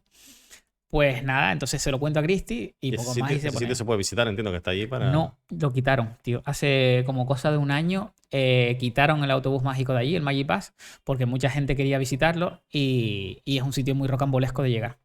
Rocambolesco significa que depende del invierno, el verano, los ríos van con un montón de caudal de agua y no puedes pasar y mucha gente se ahogaba en los ríos de paso. ¿Qué pasó eso? Sí, tal cual, tal cual. Se ahogaban y todo ahí, vamos. Hay muchas vidas que se perdieron ahí en ese camino de Healy, del pueblo de Healy hasta el Magic Bus, que son 45 kilómetros. No sé decirte, pero en 3 años creo que hubieron 10 muertes o algo así. Y entonces las personas aldeanas del pueblo anterior, que está cerca de ahí, rogaban y rogaban al gobierno de Alaska de que retiraran aquel Magic Bus porque solo traía problemas. Problemas de gente que se adentraba sin tener experiencia caminando en la montaña y más porque está petado de osos y de alces y de un montón de problemas de que te encuentras en el camino. Entonces, claro, yo cuando se lo cuento a Christy, las manos se las cuento en una videollamada, tío, y me hizo, no, ni se te ocurra. No, ni yo te voy a ayudar, pero te ayudo con otras cosas, pero no, Marcos, no, locuras no. Porque, Locura llegar al Magic sobre Bus. todo por aquella etapa. Porque esa etapa era muy complicada. Y Pero ella, por esas cosas, los osos, sobre todo los ríos. Yo creo que ella le tenía más miedo a los ríos que a los osos. Porque a los osos, bueno, si te viene uno ya te explico después cómo te lo puedes quitar encima. Pero en los ríos era más problemático porque no podías cruzarlo. Es que eran casi 90 metros de ancho y el caudal a mucha presión. Te tenías que encordar, tenías que traspasarlo con una especie de arnés especial que tenías que contratar. Era un follón. Y claro, eso era una problemática totalmente. Entonces Cristi me dice, Marcos, a ver, cuando vengas aquí yo te explico un par de cosas con el tema de los alces y de los osos. Esto no es Gran Canaria, que seguro que cuando sales a correr tienes un perrito de una finca que te ladra ahí de risa. Y esto es totalmente diferente. Y pues nada, la cosa se fue fraguando cada vez más, cada vez más. A mí no se me quita la cabeza porque yo soy demasiado cabezón con eso. Y antes de que te vayas a Alaska, ¿hiciste el mismo procedimiento? ¿Hablaste con la asociación? En aquel entonces yo sabía que tenía que ir más por mi lado, porque en aquel entonces cuando yo estaba con la asociación de Alejandro da Silva, tomé la decisión de decir, oye, yo ayudé, ahora me gustaría ayudar a otra, porque es que hay tantas en España que me encantaría colaborar con muchas, ¿no? Entonces, pues hablé con uno entre 100.000, que es una asociación que montó un padre por la leucemia que sufrió su hijo. ¿En dónde? En Madrid, justo en Madrid, ¿no? Uno entre 100.000. Médula para Mateo se llamaba aquel movimiento que él hizo. Bueno, un montón de famosos. Sí, no, se hizo súper viral. me suena que dice Médula para Mateo, me suena. Muchísimo. Y bueno, pues entonces dije, voy a ayudarles a ellos porque me gustaría hacerles algo diferente a otras personas, pero lo principal aquí es, en este movimiento, en Islandia no fue así, en Islandia fue más el mensaje, aquí es, antes de irme a Alaska, hay que empezar a empujar a la gente al hospital. Y ya después, cuando vuelva, seguir cada vez más, ¿no? Y entonces eso implicaba ir por mi lado, inventarme lo de Run for Leucemia y luego pues ayudar en las pequeñas aportaciones que yo tuviera con el documental a uno entre 100.000. Y así fue como se hizo lo del cine después, ¿no? O sea, lo que recaudabas, lo donabas a eso. Ahí. ¿Y cómo recaudabas dinero? Ese dinero se recaudaba pues a base de entradas del cine. Lo mismo. Claro, exactamente. Es ¿no? la única fuente de ingreso que tenía Sí, sí. ese. Es que si no. ¿Y cómo te financiaste ese viaje? Eso fue ya una rotura de hucha brutal. Ahí intenté yo coger mis ahorros a lo bestia y después intentar pedir más ayudas públicas de Cabildo, Gobierno de Canarias y tal. Muchos me decían, sí, la semana que viene nos reunimos. Sí, esas cosas, ¿no? Que mandas correos a 200.000 personas. En ese entonces fue Cabildo de Gran Canaria, HPS, Hospital Perpetuo Socorro, uno entre 100.000 también estuvo ahí. La marca, después cosas de especies, ¿no? De tipo zapatillas, las cosas de corredor. ¿Cómo te ayudó el Cabildo? El Cabildo fue con economía, es decir... Y bien, se portaron bien. Bueno, cubrió gran parte del... Es que éramos 10 personas. 10 personas allí, imagínate. ¿Y por qué 10 personas ahora? Que creciste bastante por hacer un mejor claro, documental. teníamos que llevar un operador de dron, 2 cámaras, fotógrafos, personas de logística que se encargaran de llevar todo ese material, periodistas, todo ese compendio de... Era un proyecto más ambicioso que el primero. Claro, había que contarlo ambicioso. más fuerte, ¿no? De alguna manera, porque llegamos a un movimiento, pues había que multiplicarlo. Y todo implicaba, pues, levantar los recursos por todos lados.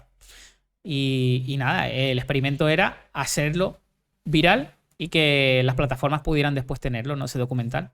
Luego llegó el COVID y luego eso ya te lo cuento. Que fue mala suerte. Pero bueno, el movimiento se hizo perfecto y sucedieron cosas súper buenas y eso se me pone todavía la piel de gallina de contarlo. Y me meto en Alaska. Y ahí ya empieza otro capítulo, ¿no? De sucesos. Bien. Llegas a Alaska.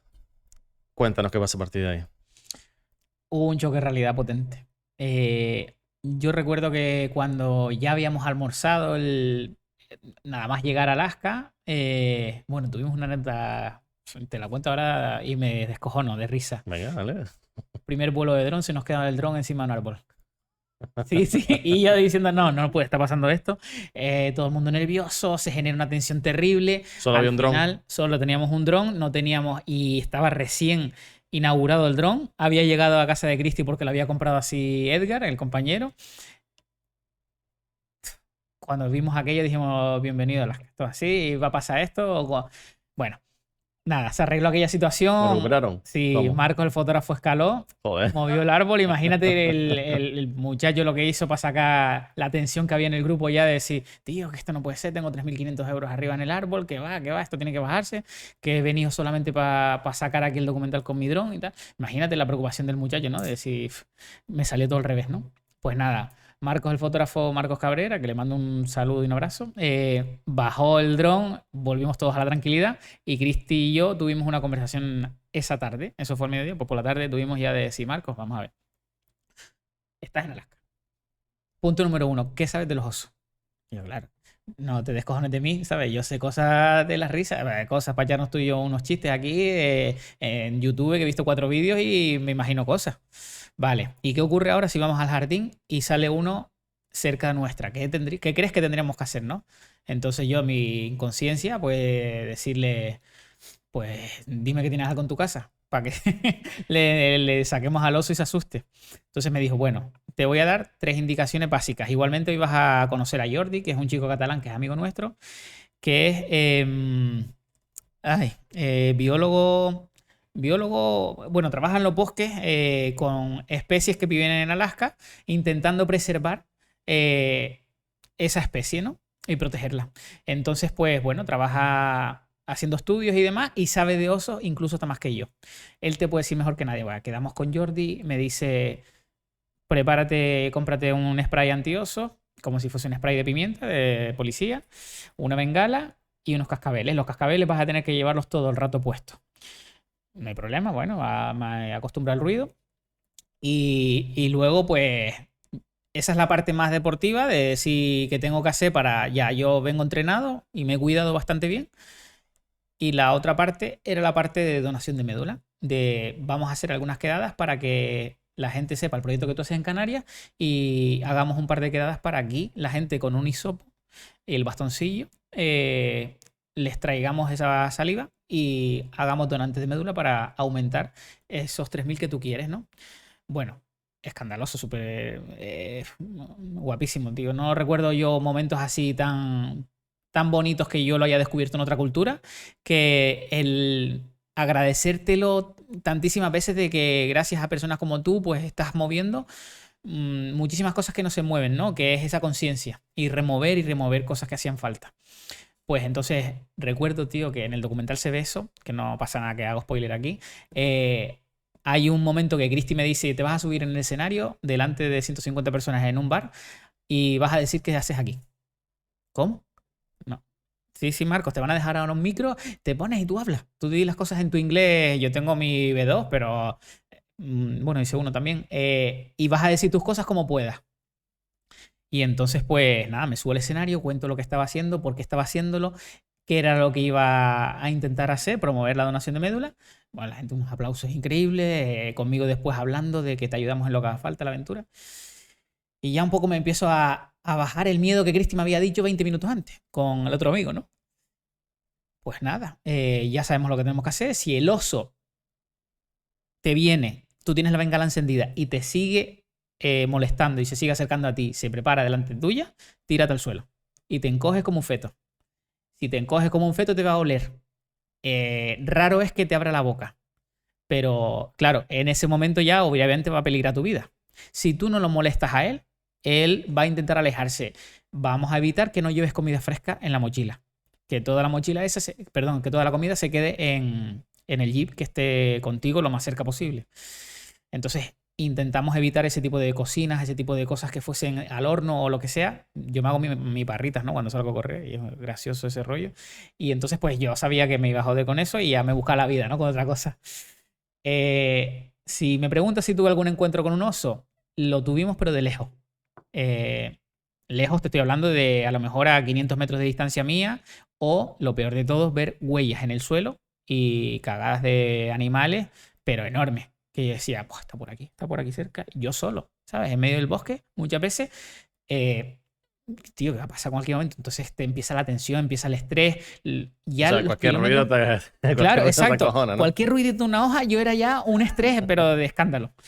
Y claro, yo iba con los cascabeles diciendo, esta mierda no va a ser nada, ¿sabes? Aunque esté yo muchos kilómetros con esto puesto. Entonces, todo el rato con el spray en la mano.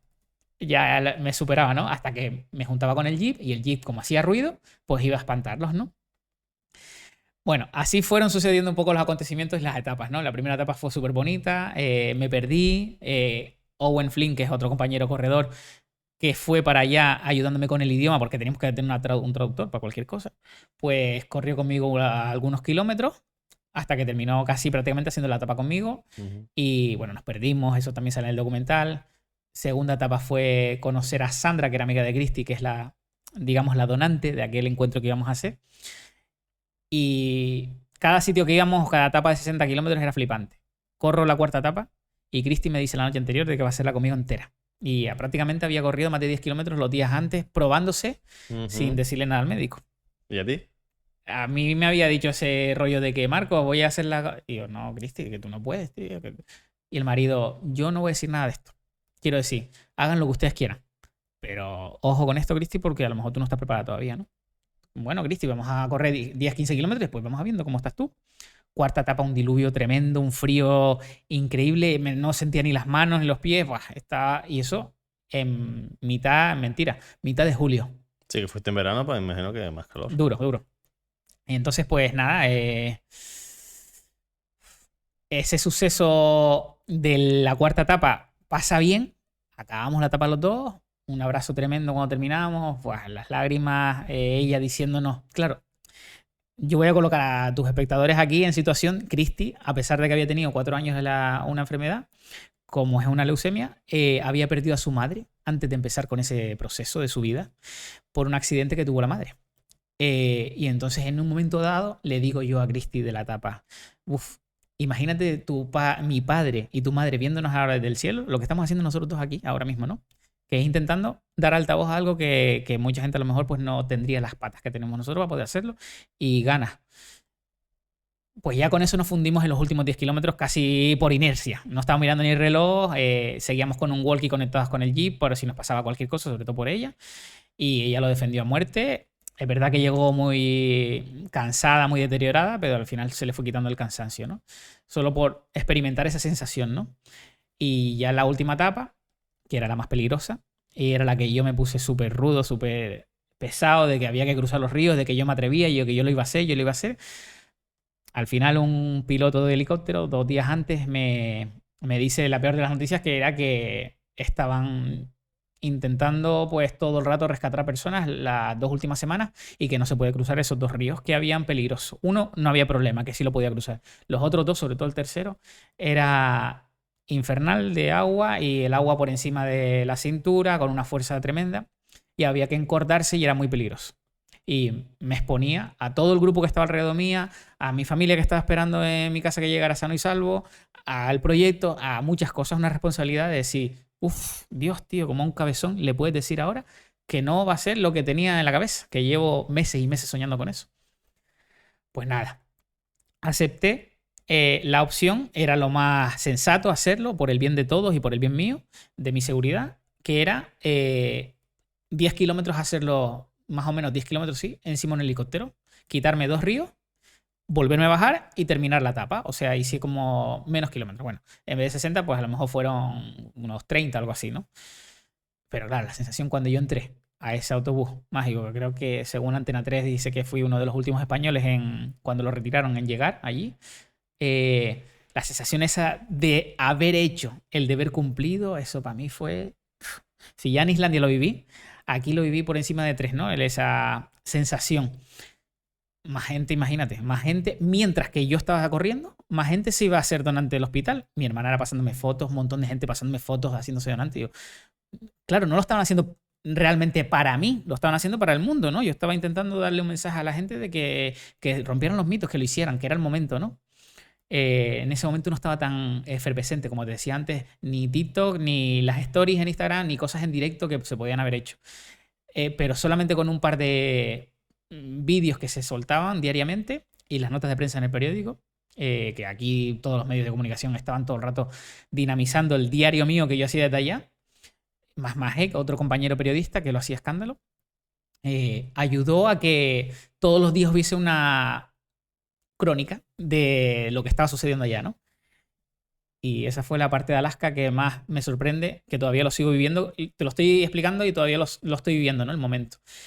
En medio de esas compras que hacíamos en el supermercado para reponer la autocaravana, llego a una charcutería de un supermercado. Allí, pues imagínate, esos supermercados, garrafas de leche y cosas grandes, ¿no? Como si fuese macro aquí. Voy a la charcutería y le pido 200 gramos de pechuga de pavo. Y solo quiere 200 gramos. Aquí la gente compra cosas grandes, ¿no? Kilos y kilos te lo puedo ofrecer en kilos. No, que esto es mi sustento por la mañana con mi pan de molde. Me dice, tu acento no es de aquí. ¿De dónde eres? Que eres peruano, me decía, ¿no? O chileno. O sudamericano. Digo, no, soy de las Islas Canarias. No sabía ni dónde estaban las Islas Canarias, ¿no? Pues entonces, cuando le explico, le tuve que explicar por qué estaba allí. Y entonces ahí fue mejor que en Islandia la sensación de, pues el hombre empezó a llorar, llamó a una empleada diciéndole que estaba como un poco como angustiado, pero feliz de que una persona por fin encontraba una persona en su vida, de que hacía valer el poder de un mensaje, ¿no? Que era quitarle el mito a la gente. Otra compañera, se unen varias allí a conocerme, ¿no? Y yo encantado de que la gente lo hiciera. Entonces Christy con su inglés le explica cómo se hace donante en Alaska y no lo sabían, no tenían ni idea. Te voy a decir una cosa fuera así un poco del guión, ¿no? En Estados Unidos no es como en España. En Estados Unidos hay personas que viven siendo solidarios. Viven, me refiero, remuneradamente. En España totalmente está mal visto de que tú te lucres de una actividad solidaria o de una acción sin ánimo de lucro. Pero en Estados Unidos están bajo nómina. Personas que trabajan para ONGs, ¿no? Voluntarias, una vez en semana, 2 veces en semana, 3 veces en semana. Como si es para dar un folleto de una información, pero ellos tienen su remuneración por el estilo de vida americano ese, ¿no? Claro, cuando yo le contaba a Christy que yo no vivía de eso aquí, ni de se me ocurría, me decía, pero ¿cómo que no? ¿Y tú dónde sacas tu tiempo, tu dinero, tus cosas, tu tiempo libre? Y yo, no, yo tengo mi trabajo, Christy, yo tengo mi trabajo. ¿No? Tengo mi trabajo que ya empecé a trabajar de marketing ahí, mis cosas. Ese es mi tiempo que yo intento invertir y el resto es para esto. No. Pero a mí no me cabe en la cabeza de que esto, si tú vives aquí, tú tendrías aquí un pedazo de salario. Bueno, comparado con Canarias, ¿no? Entonces son cosas que... lo opuesto de las culturas, ¿no? Que ¿Y tú qué crees que es mejor para ayudar al final? Tío. Es que los solidarios sin ánimo de lucro tienen un poco de magia también, ¿eh? Yo es que lo he vivido, es lo único que he vivido. Es como si te dicen algo de qué opinas de tus padres. Claro, son los mejores del mundo. Lo otro no lo he vivido, pero estoy seguro que también tendría ese sustento diario de olvidarte de tu trabajo, olvidarte de otra cosa que tú puedas sacar el dinero, pues estarías todo el día, 13 horas de tu día, y es más, una jornada de 8 horas ahí haciendo eso, me sabría poco, ¿sabes? Como no sentiría que estuviera trabajando. Esta es la sensación, ¿no? Pero claro, yo me quedo un poco más con lo de sin ánimo de lucro y tener mi trabajo porque al final lo estoy haciendo como hobby, como algo que me implica mis pequeñas horas del día que me sobra. Tendría que vivirlo para poderte decir si lo quiero eso. Jolín. No, pero al final es cuestión de eficacia, ¿no? ¿Qué es más eficaz? Me imagino que sin ánimo de lucro ayuda, porque lo estás haciendo en tu tiempo libre, pero que haya una persona que se dedique en su totalidad a ayudar, pues también puede ser bastante más efectivo que la mezcla de los dos. Bueno, pero sí es verdad que aquí a nivel ético no está bien visto. Hay personas que trabajan en las asociaciones. ¿Que tienen sueldo? Sí, correcto, administrativos, personas que están de monitores con sueldos que están subvencionados y demás. Y claro, es que tiene que ser así, porque esas personas están involucrándose su vida con ese... Bueno, y al final que desgasta, hay cosas que de ahí seguro que desgasta, ¿no? Como me consta que no has podido explotar bien este documental, ¿por qué? ¿Qué te pasó? Bueno, hubo un momento... yo estaba en... Incluso no es público verlo a día de hoy, ¿no? No, o sea, está... Tú me diste una clave para verlo de manera privada, pero no es público. Está capado, sí. Nos encerraron el 15 de marzo de 2020, ¿puede ser? Por ahí, en marzo, de mediados de marzo de 2020. Pues nada, yo creo que fue una semana antes, estabas poniendo el documental en Murcia. Poquita gente en la sala. Ya yo estaba viendo ya, como todos estamos viendo en la época del COVID, que la gente ya no iba a los sitios públicos y estaban cerrando cines y... Claro, ya empezaba ya la cojones. Cosas que afectaban, ¿no? A la sociedad y a los contagios. Pues nada, ya el siguiente cine era Vitoria. Yo mando el disco duro para allá por correo y me dice la del cine Vitoria: Marco, mira, es que no sé si es posible que al final se vaya a hacer porque tú sabes, la gente ya no está viniendo al cine, está todo el mundo metiéndose en sus casas y tal. no sé, no sabemos cómo va el gobierno a exigirnos esto, pero aquí ya en el País Vasco por lo menos, lo que es el gobierno local nos está diciendo que intentemos reducir a tope las jornadas de cine y de puertas abiertas. Bueno, tío, ya coño, pues esto ya no viene ya. O sea, ya nos está viniendo tsunami ese. El documental en ese momento estaba antes, yo estoy hablando un mes antes o 2 ya, yo lo había puesto en Barcelona. Genial, un montón de gente en la sala. Buah, ya aquello estaba ya pegando un pelotazo importante para que estuvieran las plataformas digitales, que era el convencimiento mío total y del grupo, y que de ahí despegara el mensaje de donación de médula más potente, que no había llegado todavía a ninguna asociación ni nada en España que fuese así. Habían llegado con documentales en YouTube, pero no a lo que se estaba demandando, que era en plataformas digitales. Sea Rakuten, sea Amazon Prime, sea Netflix y que otra más, alguna y HBO. Entonces, pues llega el COVID, nos encierran y ocurre una videollamada que tengo con 2 personas que trabajan en Netflix España y me comentan que el estilo que se estaba pidiendo a las editoriales de comprar Netflix a nivel documentales, todo el dinero que se iba a recaudar era directamente para las asociaciones, ¿no?, de investigación de leucemia infantil. El estilo que se estaba pidiendo con el COVID era el thriller. El estilo que la gente, el usuario, estaba demandando en su casa. El estilo documental estaba cada vez perdiendo más fuelle. Estaba teniendo su auge cuando estaba todo el mundo en la calle, cuando hacía vida social, pero el que estaba pidiendo la gente era más drama, más tensión, tensión a muerte y muerte. Y muerte, nunca mejor dicho, que era el thriller de la película El Hoyo. No sé si nos acordamos de... no me acuerdo aquí. Bueno, estaba Antonio San Juan también por ahí. Ese tipo de género era el que se estaba pescando, intentando. Sí. Separan las producciones porque no se podía grabar películas ni documentales porque no se podía salir a la calle. Y las editoriales empiezan en masa a meter muchos thrillers en las plataformas digitales porque la gente cada vez consumía más. A nivel internacional y nacional, ¿no? Incluso los festivales estaban cada vez más premiando ese tipo de cosas, que bueno, eso no, también me importaba poco, porque lo que quería era que se cogiera más fuerza. Y nada, entonces volvemos del COVID y más o menos ya nos dejan a todos hacer vida normal y tal, y empiezan a retirar el gobierno, pues, leyes que estaban ahí que no se quitaban nunca, las mascarillas, el aire libre y eso. Y entonces, pues, me pongo en contacto con ellos, cambian equipos, porque suele pasar a veces en los equipos de trabajo de marketing y de comercial y ventas, y pierde fuelle total. Empieza como a deteriorarse la opción de que Alaska vuelva otra vez a esa idea, ¿no? Y me nombran festivales, me nombran ideas de sacarlo, de que intenten ponerlo otra vez en el cine porque es una de las normas más estrictas que se pone cuando presentas en festival. Y ahí se queda. Y entonces yo me dedico pues a enseñarles las charlas. El documental, claro, era la única forma que tenía de decir que tiene vida, porque es que hay tantas cosas que en el documental son buenas para que la gente lo vea. Lo tienes parado ahora mismo. Sí, tío. Y ahí... que no tienes intención de volver a reactivarlo. Es prácticamente por el tiempo. Ahora, porque estoy en la vida más empresario, pues tengo menos tiempo que antes, ¿no? Para poderlo hacer. Una lástima que eso se quede ahí, tío. Sí, y dio un montón de esfuerzo, ¿no? Bueno, un montón de esfuerzo y trabajo y sacrificio que esas personas que fueron conmigo, todos lo hicimos por nada y menos. Entonces ellos decidieron a sus clientes parar, el cámara, el fotógrafo, el periodista, todo, por dedicarse exclusivamente a esa experiencia. Y vamos, eternamente agradecido, ¿no? Lo siguiente, yo, para que ellos se involucraran de aquella manera. Porque lo tienes tú el documental, ¿no? Correcto, ahora O sea, está en Vimeo, en una contraseña. Los derechos los tienes tú. Que Sí. no hay ánimo de lucro, pero ellos no tienen nada, no tienen acceso, no tienen... Bueno, el cámara tiene su pieza de copia, ¿no? Ese tipo de cosas. El cámara me refiero a Antonio Domingo, personas que estuvieron trabajando con eso también. Todos lo pudimos ver, lo pudimos disfrutar. Y la pieza sí la tengo yo, digamos, para poder seguir dándole vida. Bueno, pues te animo a que le des caña.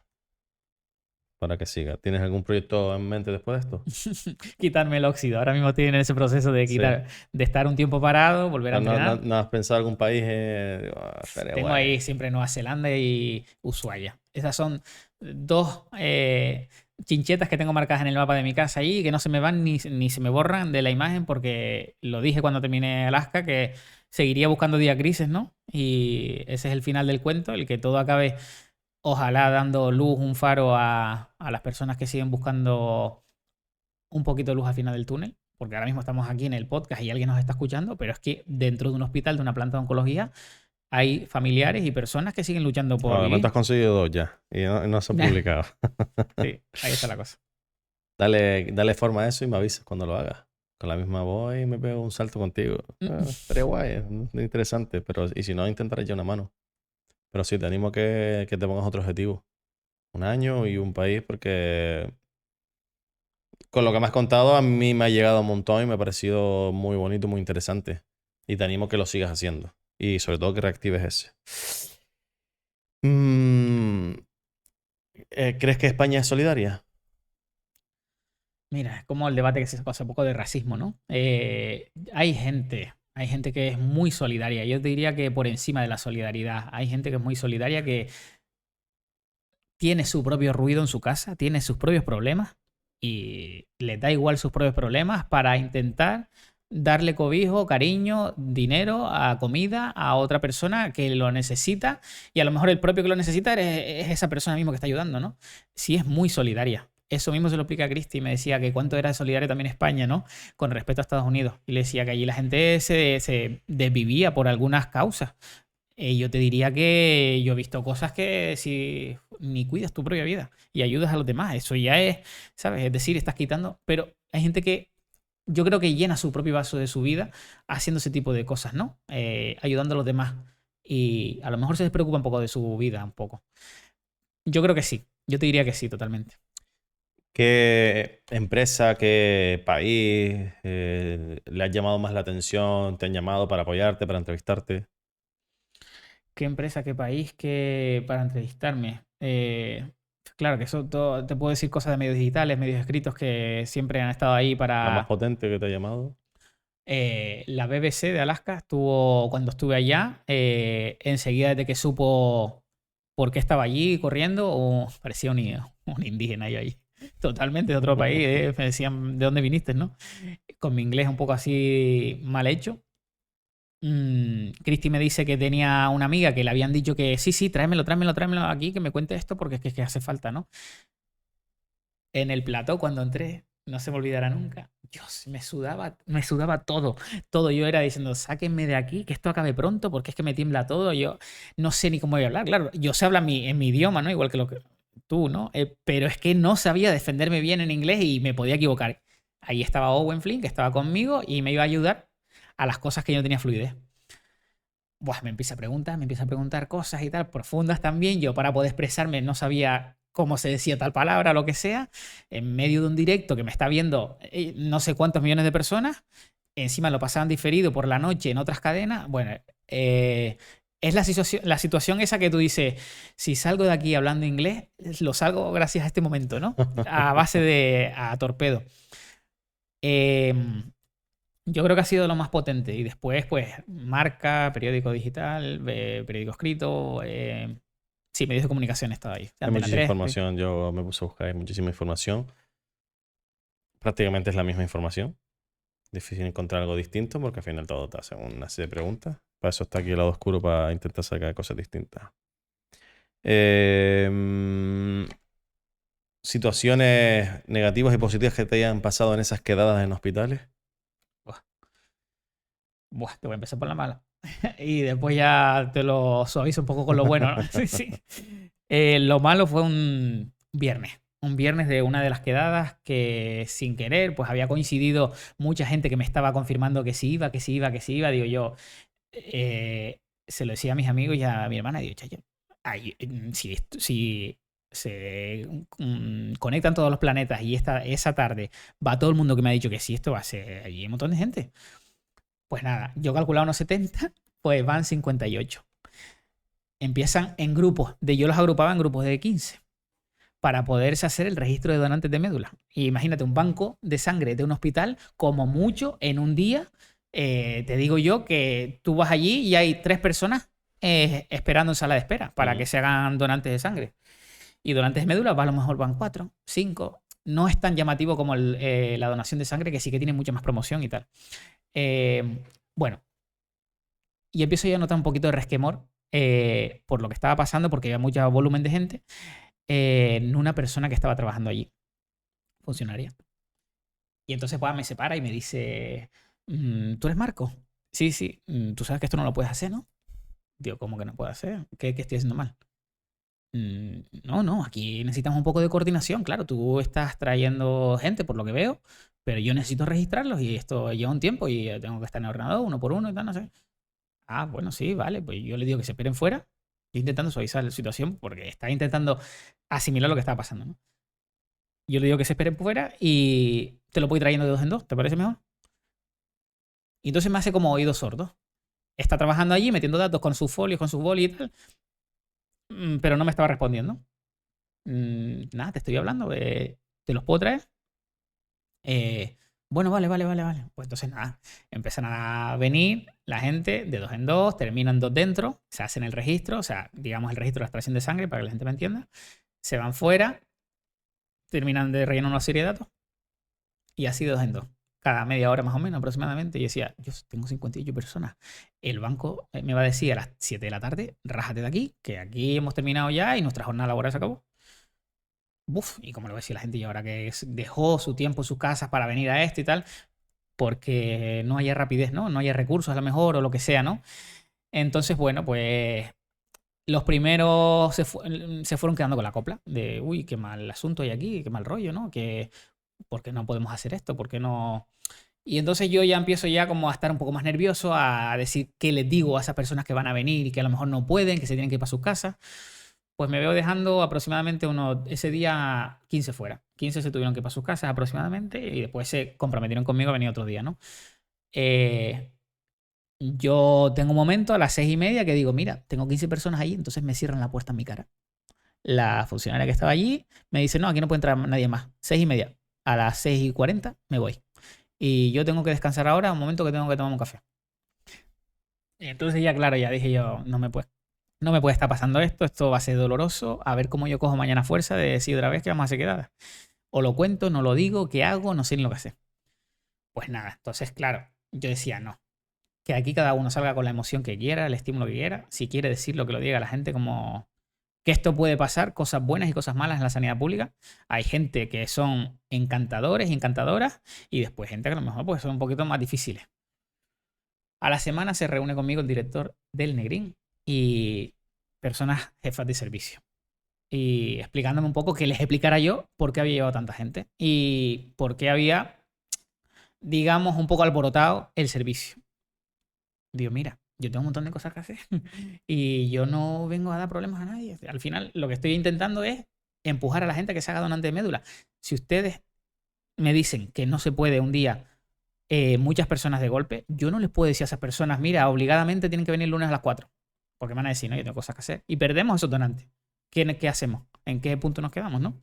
Entonces, pues llegamos a una especie de consenso entre las dos partes, entre que organizáramos un poquito mejor las quedadas y no fuesen de más de 15, 20, tenían que ser por las mañanas, la gente por la mañana trabaja, me entendían, no me entendían. Y me explican un día, es que esto es doloroso, tío, explicarlo. Me explican un día cuánto dinero se gasta, los recursos en general de sanidad nacional, desde que un donante se hace donante hasta que el receptor recibe las células madres de ese donante. Todo ese proceso, los millones de euros y los miles de euros. ¿Y qué necesidad tengo yo de escuchar esto? ¿Para qué me sirve? Lo primero que pregunté, no, para que sepas todos los recursos que destinamos. Entonces, si tú estás trayendo a estas personas y esas personas se me paran en medio del camino y me dicen que no pueden ser después donantes una vez que ya yo les he extraído la sangre, pues imagínate ese dinero que se ha invertido, ¿no? Y yo, claro, yo no estoy en esa figura. Yo te estoy empujando a la gente, te estoy ayudando a la promoción. Fin. Ya yo después me voy a mi casa y duermo tranquilo. Yo te vuelvo a preguntar, ¿en qué te puedo estar fastidiando? Y entonces, pues bueno, al final no me supieron responder bien. Yo me fui para ese día todo hecho polvo, triste para mi casa. ¿Qué hago haciendo este proyecto? Porque si estoy molestando a la gente, pues ya está, ya lo que conseguí. Entonces a la semana se me quitó. Volví a llevar tímidamente 10 personas, así, 12, 15. Y la gente un poco lo entendía, un poco cuando fui contándolo, pero es doloroso, tío, cuando haces algo por un buen fin y, bueno, pues siempre hay alguien que, pues yo qué sé, que no te va a empujar como la misma fuerza que llevas tú, ¿no?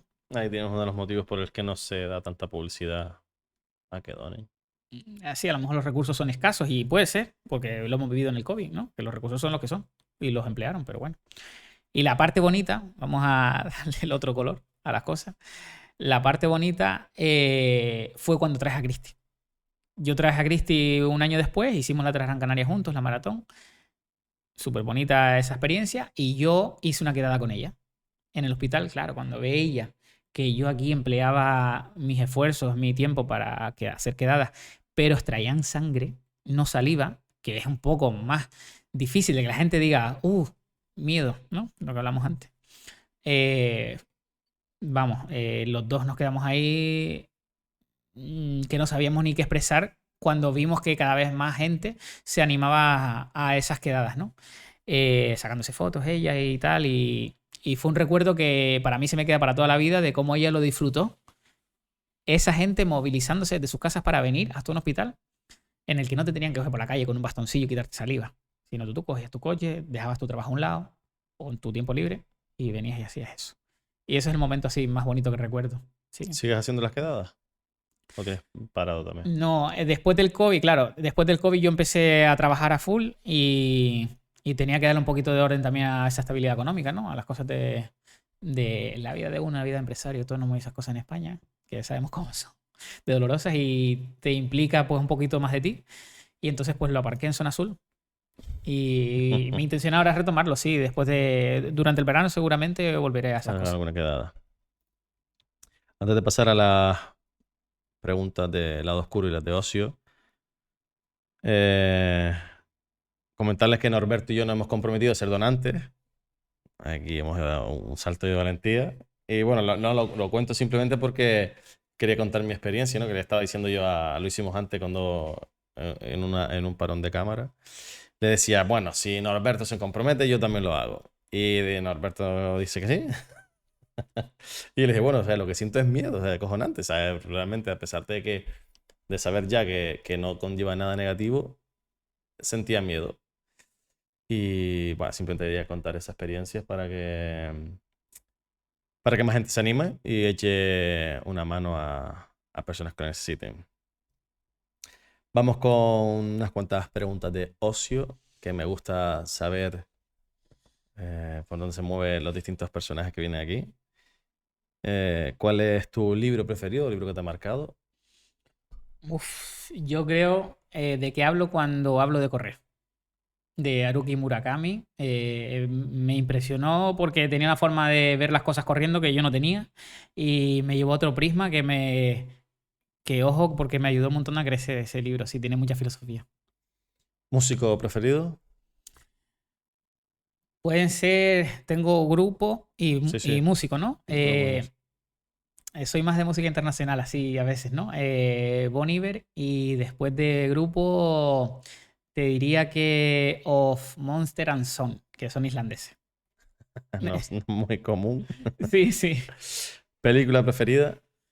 Película preferida, puede ser que tenga dos, la de En busca de la felicidad, de Will Smith, y el misterioso caso de Benjamin Button. No sé, porque también tenía un toque de mensaje ese. Guapa, me gustan. La ronda de preguntas al lado oscuro, ¿qué superpoder tendría? Epa, superpoder. Dios, yo creo que te diría médico de quitar cáncer. De hacer pum, pum, ya tú no lo tienes cáncer, fuera, a tu casa, sano, ya tienes un montón de años de vida más. Ya te doy ese poder, me encantaría tenerlo porque, vamos, yo creo que le daría tanta felicidad a tanta gente, creo.